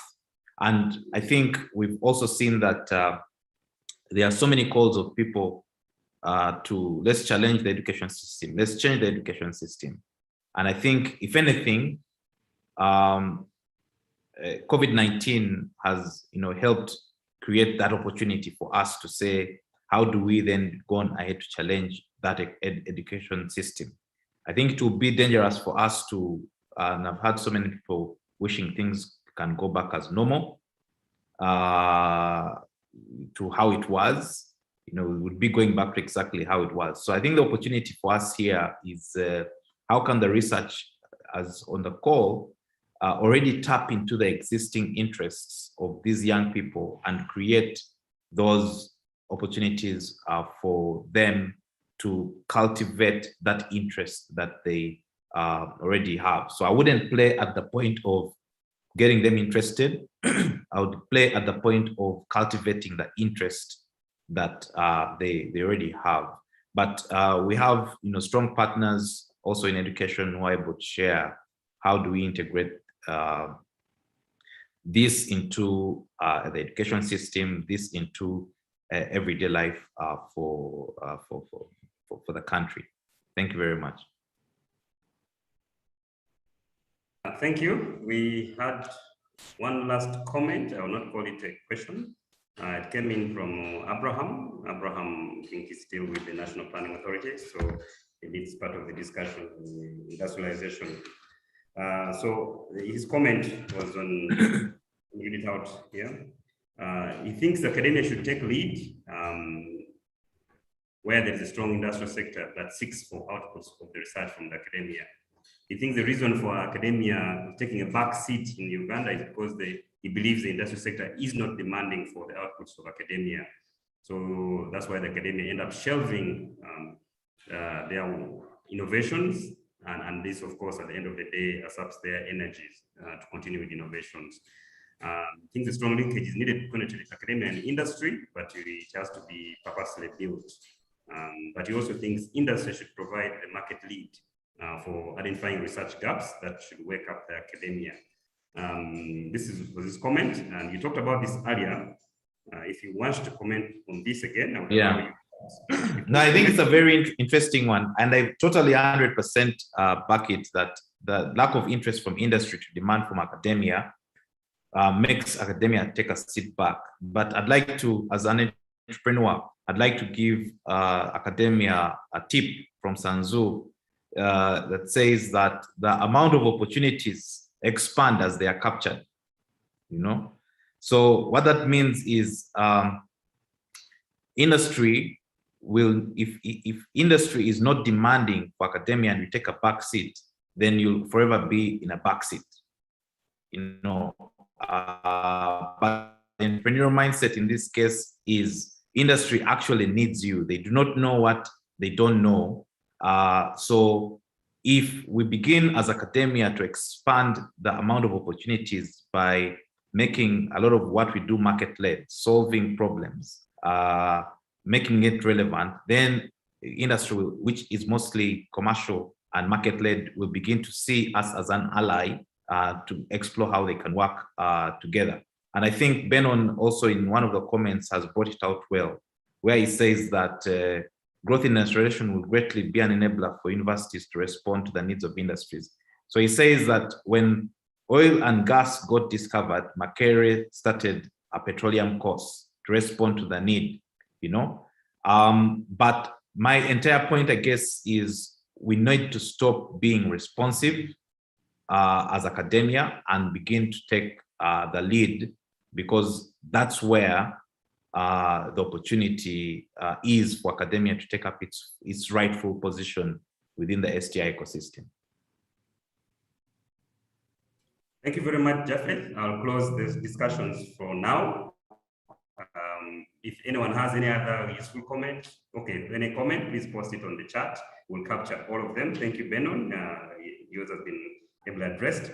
So I have taken note of a few points from the discussions that we need to develop. One, we need to develop a clear avenue to enhance an innovation mindset among young people and young learners. That has come up as a theme from yesterday and even this morning. Then also the second point is that industry and academia must find a way to collaborate better in the innovation ecosystem. Industry should work with the university, but the academia should also be seeking out to engage with the industry. It shouldn't be only one way, as you noted. Of course, industry is still growing in Uganda, but it's better to grow together than to have industry grow separate. So what I've also taken from your presentation is that there's a lot of opportunity for industry to seek, or seeking for a lot of good talent and innovative solutions from academia research. But that avenue is still lacking. So we just must build the linkages and a better coordination framework at policy or institutional levels, even institutional policy and national policy levels. And then, of course, there's need to build more. There's need for the public sector. That's the fourth conclusion I've noted, is that the public sector and the private sector must each respect their roles in the innovation ecosystem. Public sector shouldn't take up the roles of the private sector, as well as private sector shouldn't attempt to do the roles of the public sector. They need to work to complement each other. And then the last conclusion you just made is that in academia must be proactive in engaging, and that speaks to the earlier point of the industry and academia partnerships in the innovation ecosystem. So with 1 minute left to end the session, I beg to end the session and hand over back to the convener, Professor Arthur Makara. Thank you very much. Thank you very much. Thank you very much, Mr. Herbert Oloka and Mr. Japheth Kawanguzi.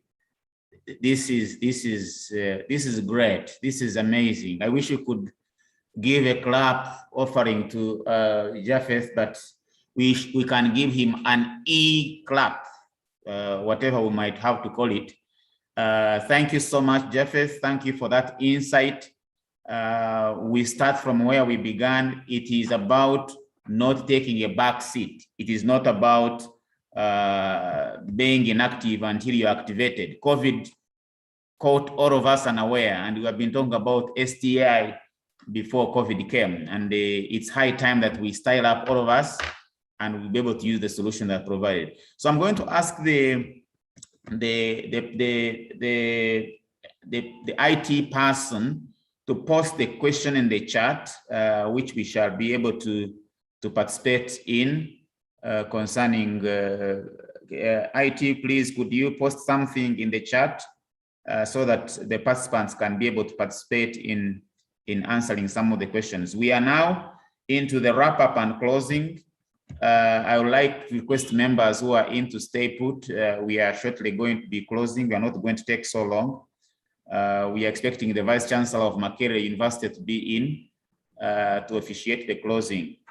IT, could you please post in the chat, post the link? Okay, there the link comes. Please let's have members participate to answer that question. The question has got a link, and the question is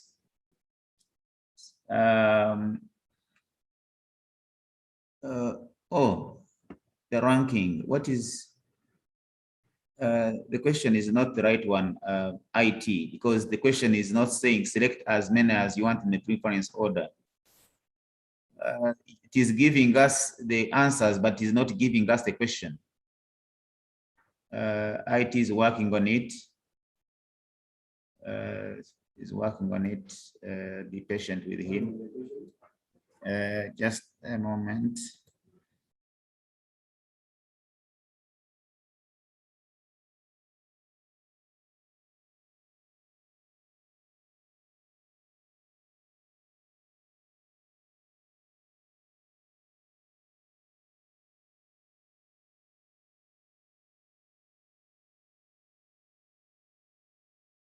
The question is being posted. Just give you your patience. But we also want to hear eventually when the question is asked, how do we engage the young people? Because Japheth has really said something that is really interesting. Okay, could you cast on that second? It's there, the question is there. Turning technical schools and vocational schools into universities in Uganda enables STI advancement in Uganda. And there are only 3 options. I wouldn't like that you choose as many as you want. Maybe the setup were okay. There is no, there is yes, there is not sure. So you can choose not sure, you can choose no or yes. And the question is, turning technical schools and vocational schools in universities in Uganda enables STI advancement. Is it right that when we turn technical schools and the vocational schools into universities, we are promoting STI, we are advancing STI? Is it yes? Is it no? Okay. Somebody, you can see the answers are coming in. Please give your take on how that could be handled, on what could be, how it could be answered.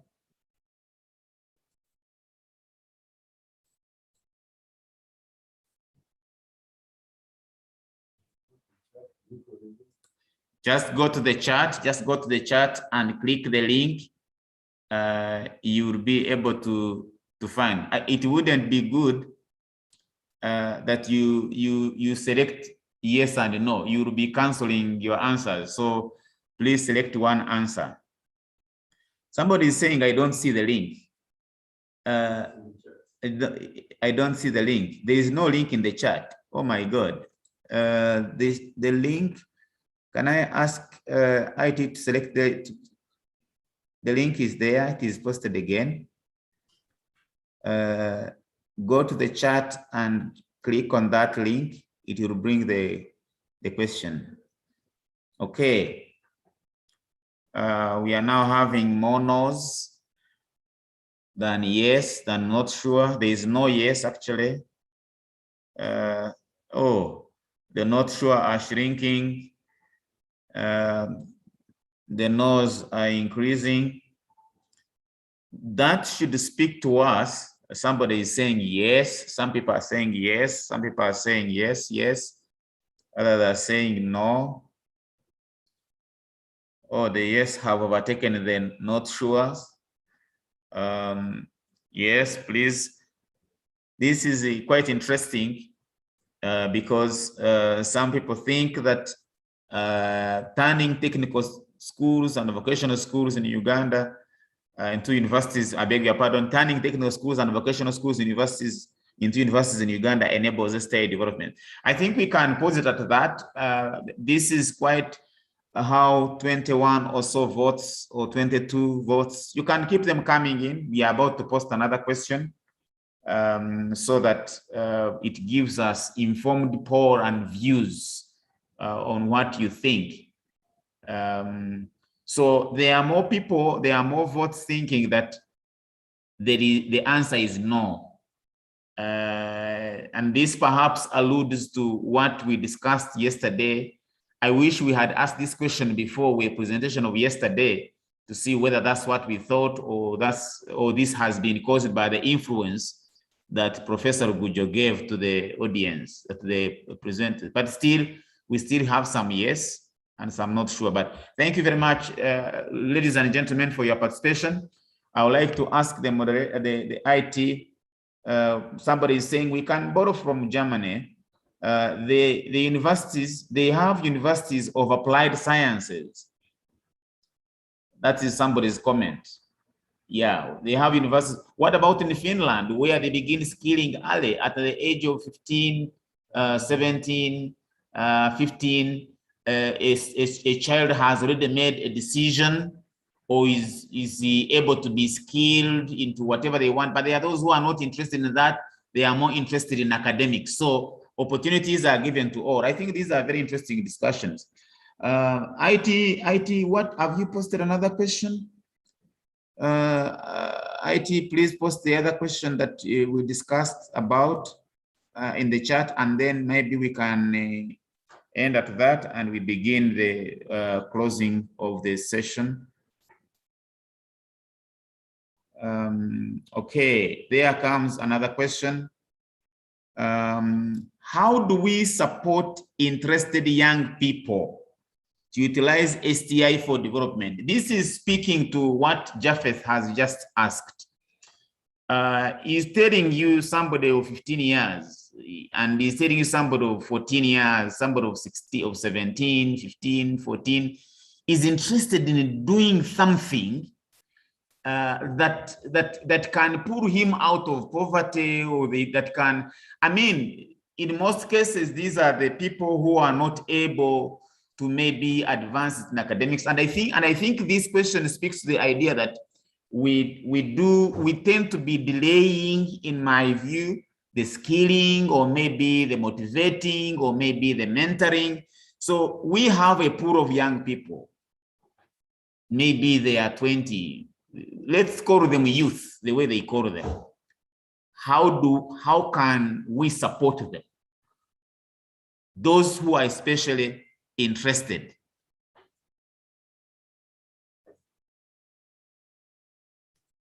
Vocational training, but that's where we are coming from now. That's the question we've just been doing.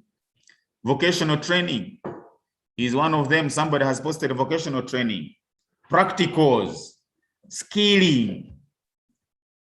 Vocational training, skilling, practicals, they seem to be the same. Patenting, somebody has said patenting. Funding, and funding seems to be heavier. Skilling seems to be getting it heavier. You know, funding,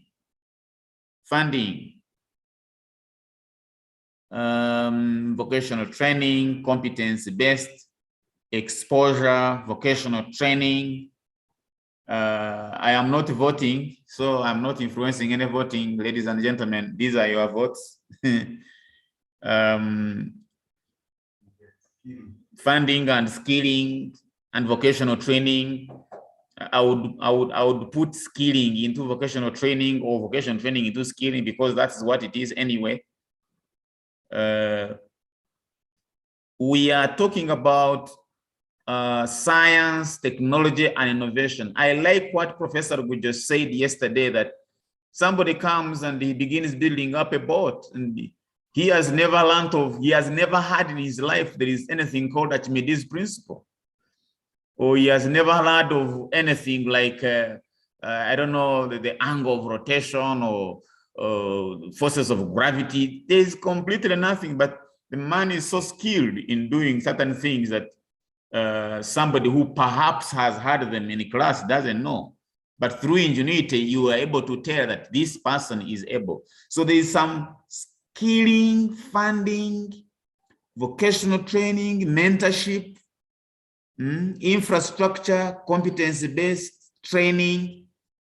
So the way we can motivate, the way we can harness the abilities of the young people from the poll that you have made, it seems to be actually to go into scaling and mainly funding. Remember, we had funding in some of the questions that we posted earlier.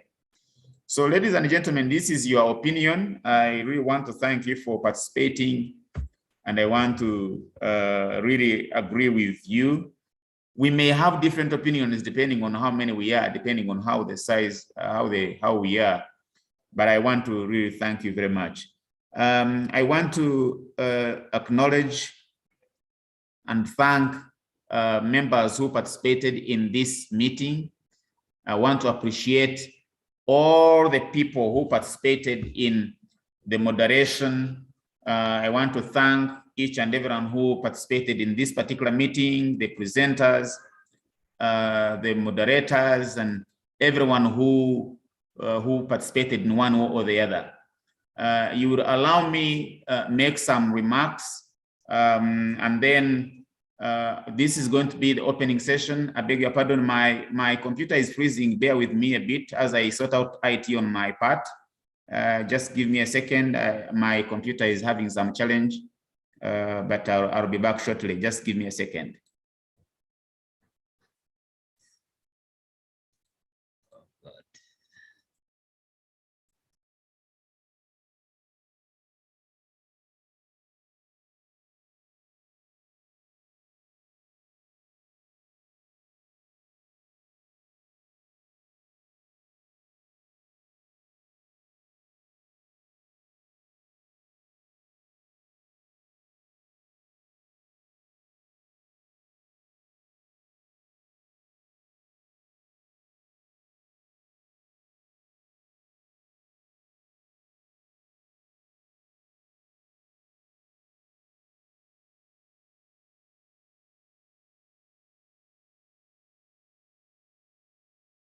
Ladies and gentlemen, I'm back. I want to take this opportunity once again to thank everyone who has participated. And in our midst, I would love to take this opportunity to recognize the presence of the Vice Chancellor of Makerere University, Professor Barnabas Nawangwe. You are most welcome, sir. We are glad to have you in this closing session. And I want to take this opportunity once again to appreciate all the moderators once again and the participants in your different respective capacities, sparing your time to be able to attend this two-day open forum on STI.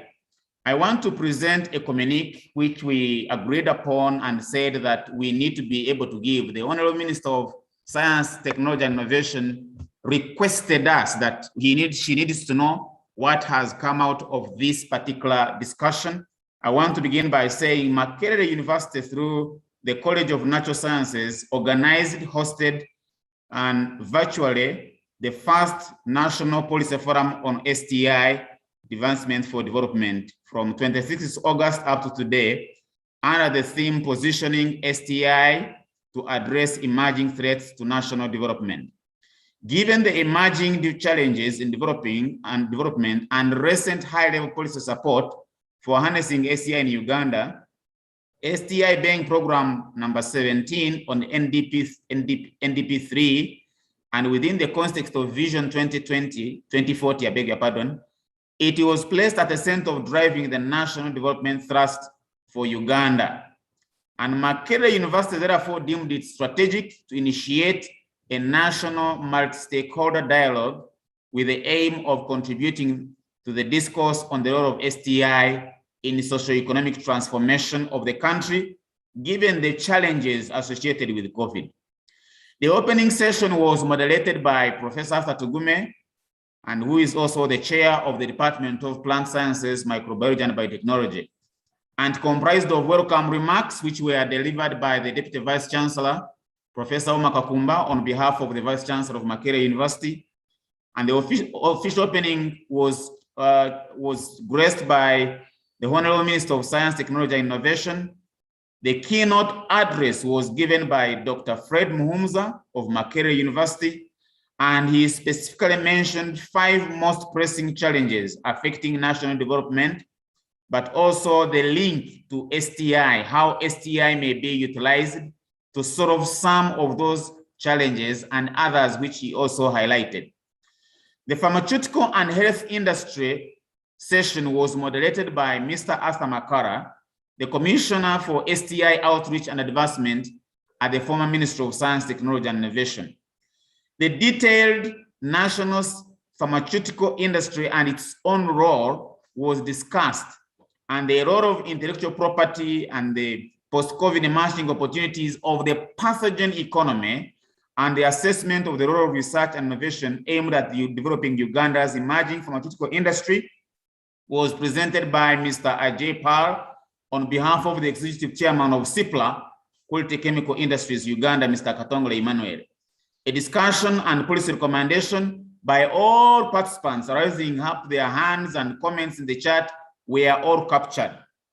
The next session was on agro-industrialization, moderated by Professor Johnny Mujisha of the School of Agricultural Sciences in Makerere University.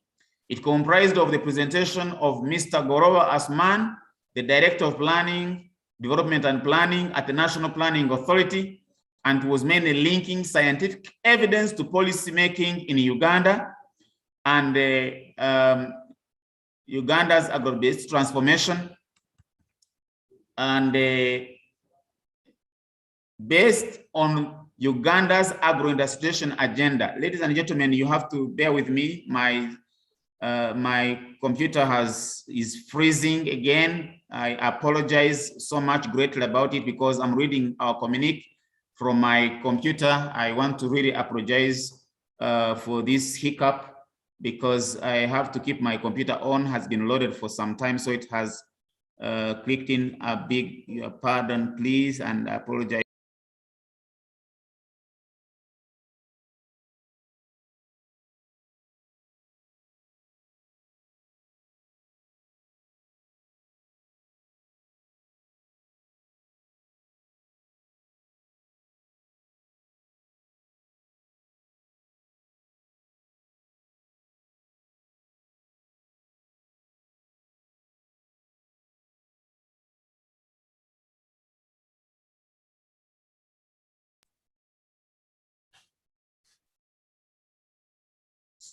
So I was saying that the session on agro-industrialization was presented by Mr. Asman from National Planning Authority, and he talked about the linking scientific evidence to policy making in Uganda's agro-based transformation agenda. On the context on the National Development 3, which is part of Uganda's main grand development agenda, value addition in agro-industrialization, what has failed the agricultural value addition approaches, the programmatic approaches to overcome the failures, the role of STI, all these were addressed. This was followed by a session which was moderated by Professor Mukadasi Buyinza of the Directorate of Research and Graduate Training in Makerere University. It involves the presentation of skills and education needed for a modern knowledge-based economy, balancing vocational skills and higher education for STI and advancement, and at what stage the education system, a science can be developed or an innovator can be made. We were so excited to have these presentations, especially by all of us, including Professor Gujo, who is the Vice Chancellor of Ndeje University. And a survey was conducted, and it was shown that the score of 58% strongly agreed that government leaders and students and public who are involved in the poll, most of them agreed that there is need for involving and stimulating early skilling into this. So therefore, the key issues noted were noted and deliberated as follows. All of us, policymakers and whatever level they are,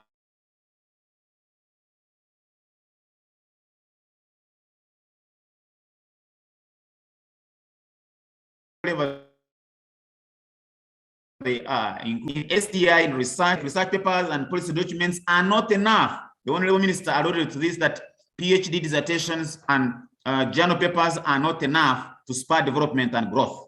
And therefore, it was actually understood and highlighted that in order to ensure steady, fast national development while addressing national challenges, we must be able to ensure that the STI is keenly involved at each and every stage.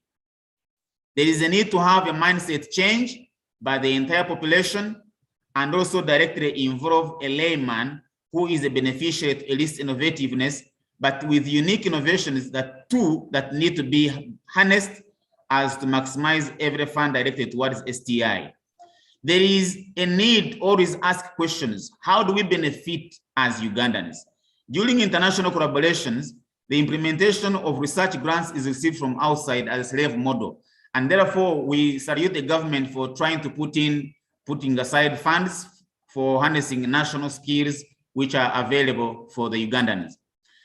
No one is safe unless the development benefits us, all of us, as exposed to the issue of inequality to COVID. COVID has created inequality, all of us, and it has to be reawakened us. I mean, COVID has reawakened us to the fact that we must explore home-based capacity and innovation as being demonstrated by indigenous pharmaceutical potential. The approach of the passenger economy as proposed by government is the right direction, but all stakeholders, including academia, the private sector, and others, must start shaping up on what we have been talking about. What is the missing link in our STI into the whole commercial products? What is the missing link? The missing link is that we are not able to be able to create links into the different sectors of the economy unless if we involve the different sectors, different stakeholders into all these particular things. There are so many interesting discussions which were held, ladies and gentlemen, and I want to salute those who participated in all the 3 days of the workshop. This communique has been drafted and will eventually be finalized to include the last sessions of the day. Because of the time which we had to close this session, the communique has to be worked on perfectly well. And this organizing committee will request our Vice Chancellor, whom we are honored to host in this particular closing session, and will be able to release it to the relevant authorities, including the Minister of STI. And I want to take this opportunity to once again thank everybody and thank the Vice Chancellor for being present.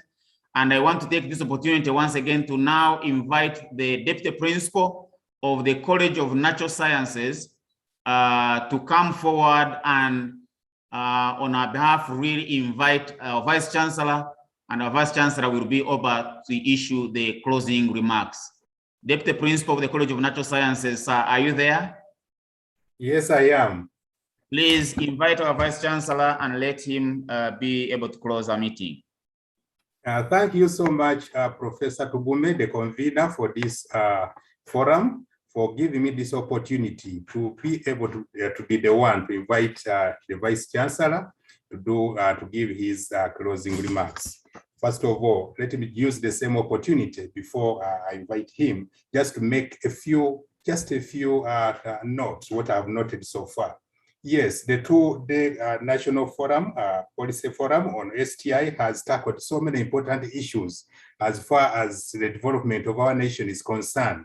The issues of capital development, the issues where STI is very, very important in driving this country into the next level, the middle income status and so on. And we have had so many eminent presenters from various organizations, researchers and so on, who are doing a lot in this area of STI, giving us what we can do in order to be able to move towards the next level. We have had so many sessions, actually 7 sessions addressed, chaired first of all by eminent chairs, so many presentations made. We have had so many discussions and lots of very important resolutions have been taken.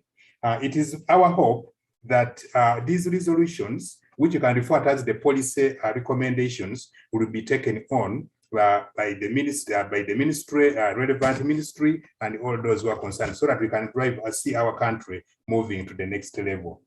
Since it is not my opportunity just to make lots of speeches, let me take this honor to invite the Vice Chancellor, our Professor Barnabas Nawangwe, to come on board and give his closing remarks. Professor Nawangwe, you are very much welcome. Thank you very much, Professor Muyodi. And I want to recognize the honorable members of parliament present, the distinguished keynote speakers and presenters, professors and all other members of staff and educators present, government officials, students, the media, all participants, ladies and gentlemen. I take the honor and privilege on the request of the Minister for Science, Technology and Innovation in my own capacity to officiate at the closing of this important and unique two-day conference. I would like at this point to thank the Honorable Minister, Honorable Dr. Monica Msenero, for officiating at the opening of the conference. I also at this point would like to pass a message of condolence to her and her family upon the loss of a loved one. May God keep her strong during this difficult time. I would also like to thank the leadership of the College of Natural Sciences led by Professor J.Y.T. Mugisha and his team, and coordinated by Professor Arthur Tugume for putting together this important conference and contributing to linking our university to the wider community. Thank you for lifting Mackay University flag so high. Distinguished participants, science, technology, and innovation is at a very critical point in the history of this country.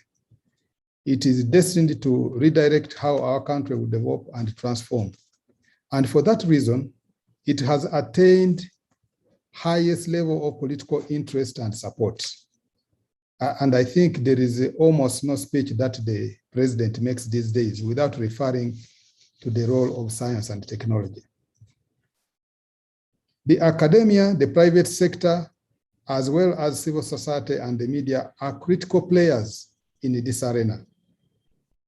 This conference comes at such a time when the STI sector is under reconfiguration. It is important that discussions aimed at shaping policy and direction continue at all levels and by all stakeholders. They must be as all-inclusive as possible for them to be more impactful.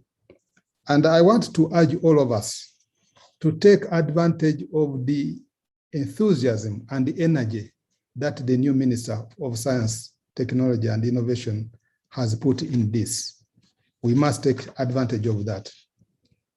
In this direction, I have been made aware that you have had 2 days of very rich discourse on different topical issues related to STI policy, and that the presentations were made by high-level and eminent Ugandans specialized in these disciplines, including my colleague, Professor Eria Bulgujo. And I must say that I attended part of yesterday's proceedings. They have also been moderated by equally eminent persons, including professors from this university and the other high-level government officials. And I would like to take this opportunity on behalf of Mackay University to thank you all for the time spared to prepare and make those presentations and to guide and moderate the sessions. To the participants, I thank you for responding to our invitation and for the very rich discussions, questions and contributions you made in the different sessions. The policy recommendations and directions you proposed will go a long way in shaping Uganda's STI sector and contributing to development of our country. In this is well in line with the theme of the policy forum, positioning STI to address emerging threats to national development. I need to pause here and say that I have listened to the issues and the questionnaire regarding how we can enable the young people to really be more involved in the STI. And I must say that we as Makerere are very privileged that the majority of our academia, our researchers, are actually young people, which means we have got enough momentum to push STI in this country. This conference had 6 objectives as they were presented at the opening of the conference yesterday. However, after analyzing them, I propose that probably we could synthesize them as follows. 1, to share experiences and strategies on how to make STI work for development, including supporting innovation by medium and small medium enterprises to create jobs. 2, to evaluate the extent to which Ugandan and African scientists, educationists, and researchers have leveraged their knowledge, power, and available opportunities in addressing and adapting to challenges of the COVID-19 pandemic.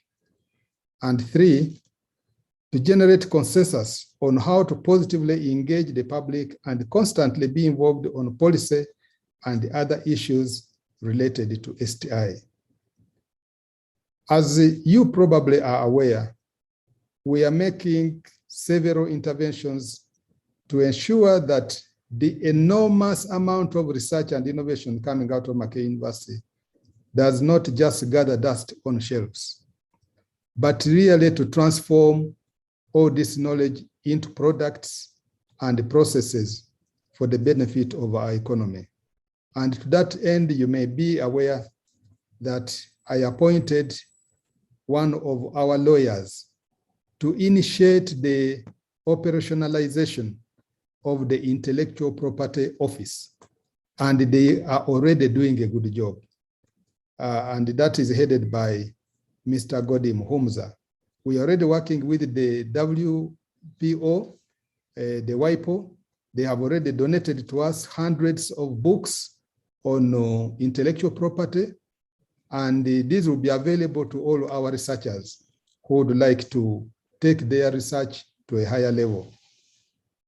We are also urging government to establish the Science and Technology Park for Makerere University.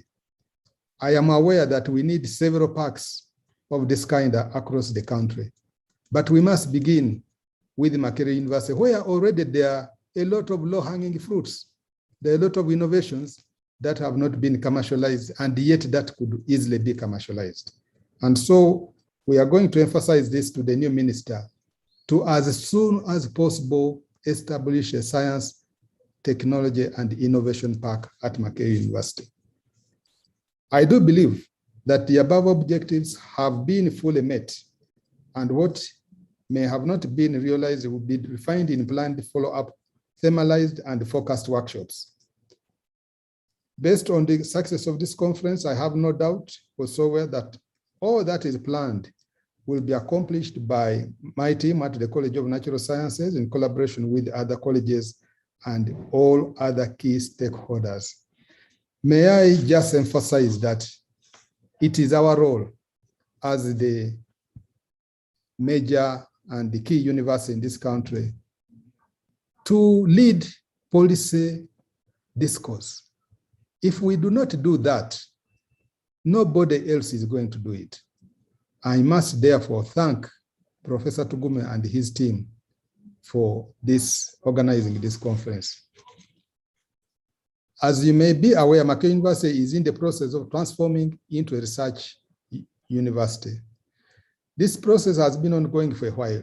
As a research university, our focus will be to spearhead groundbreaking research and innovation.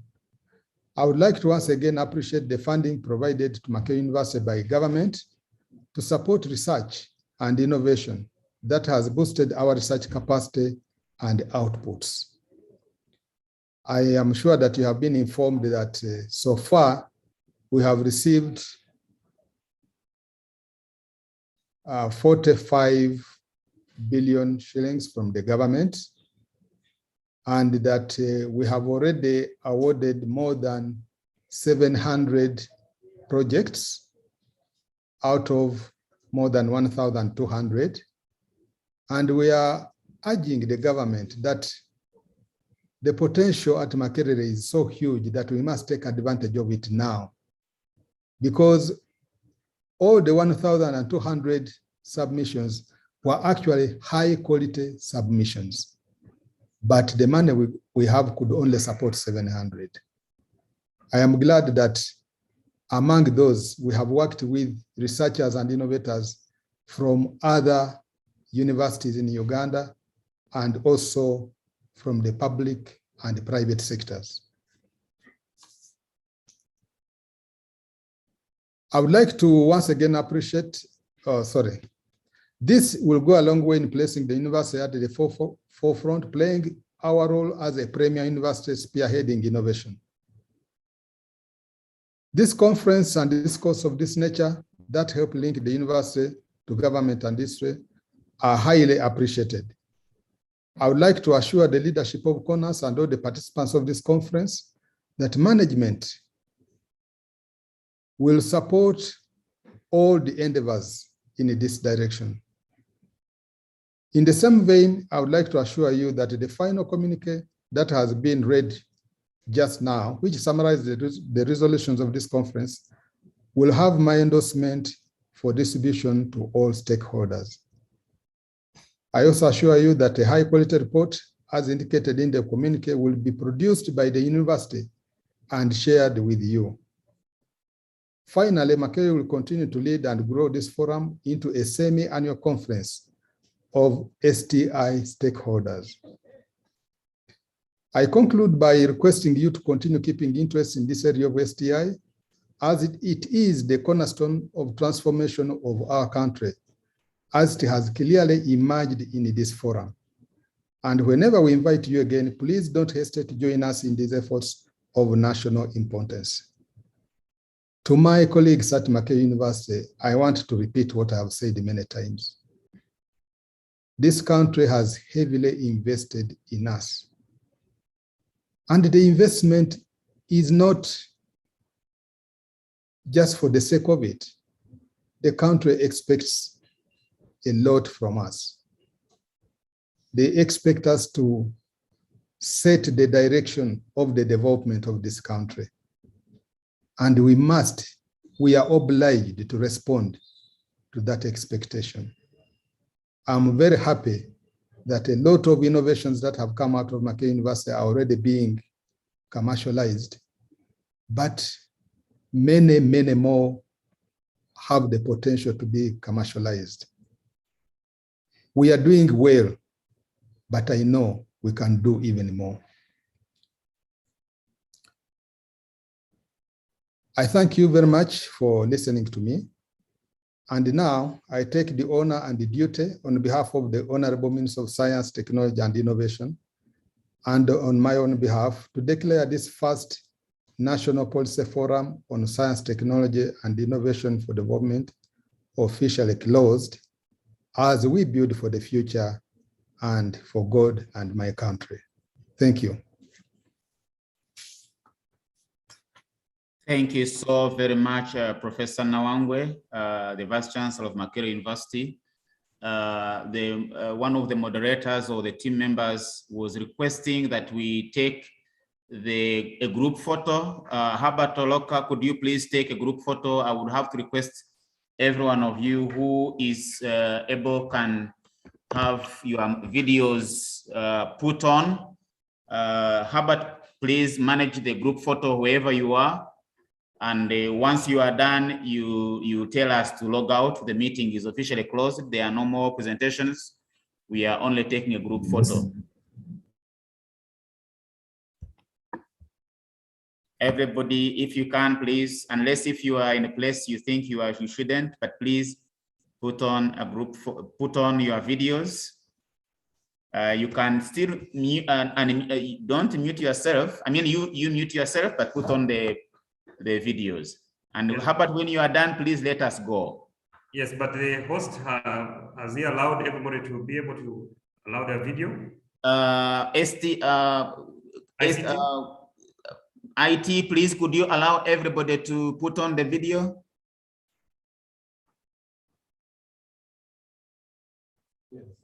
Yes, I'm told he has allowed everyone to put on the video.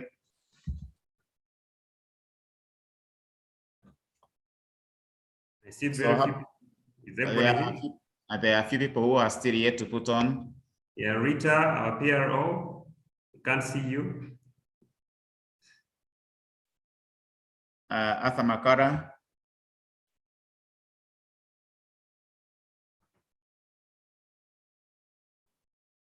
Okay. Professor Johnny Mujisha. Zam Sali. Very good.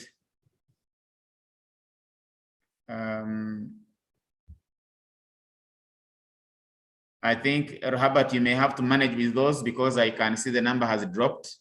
Okay, no problem.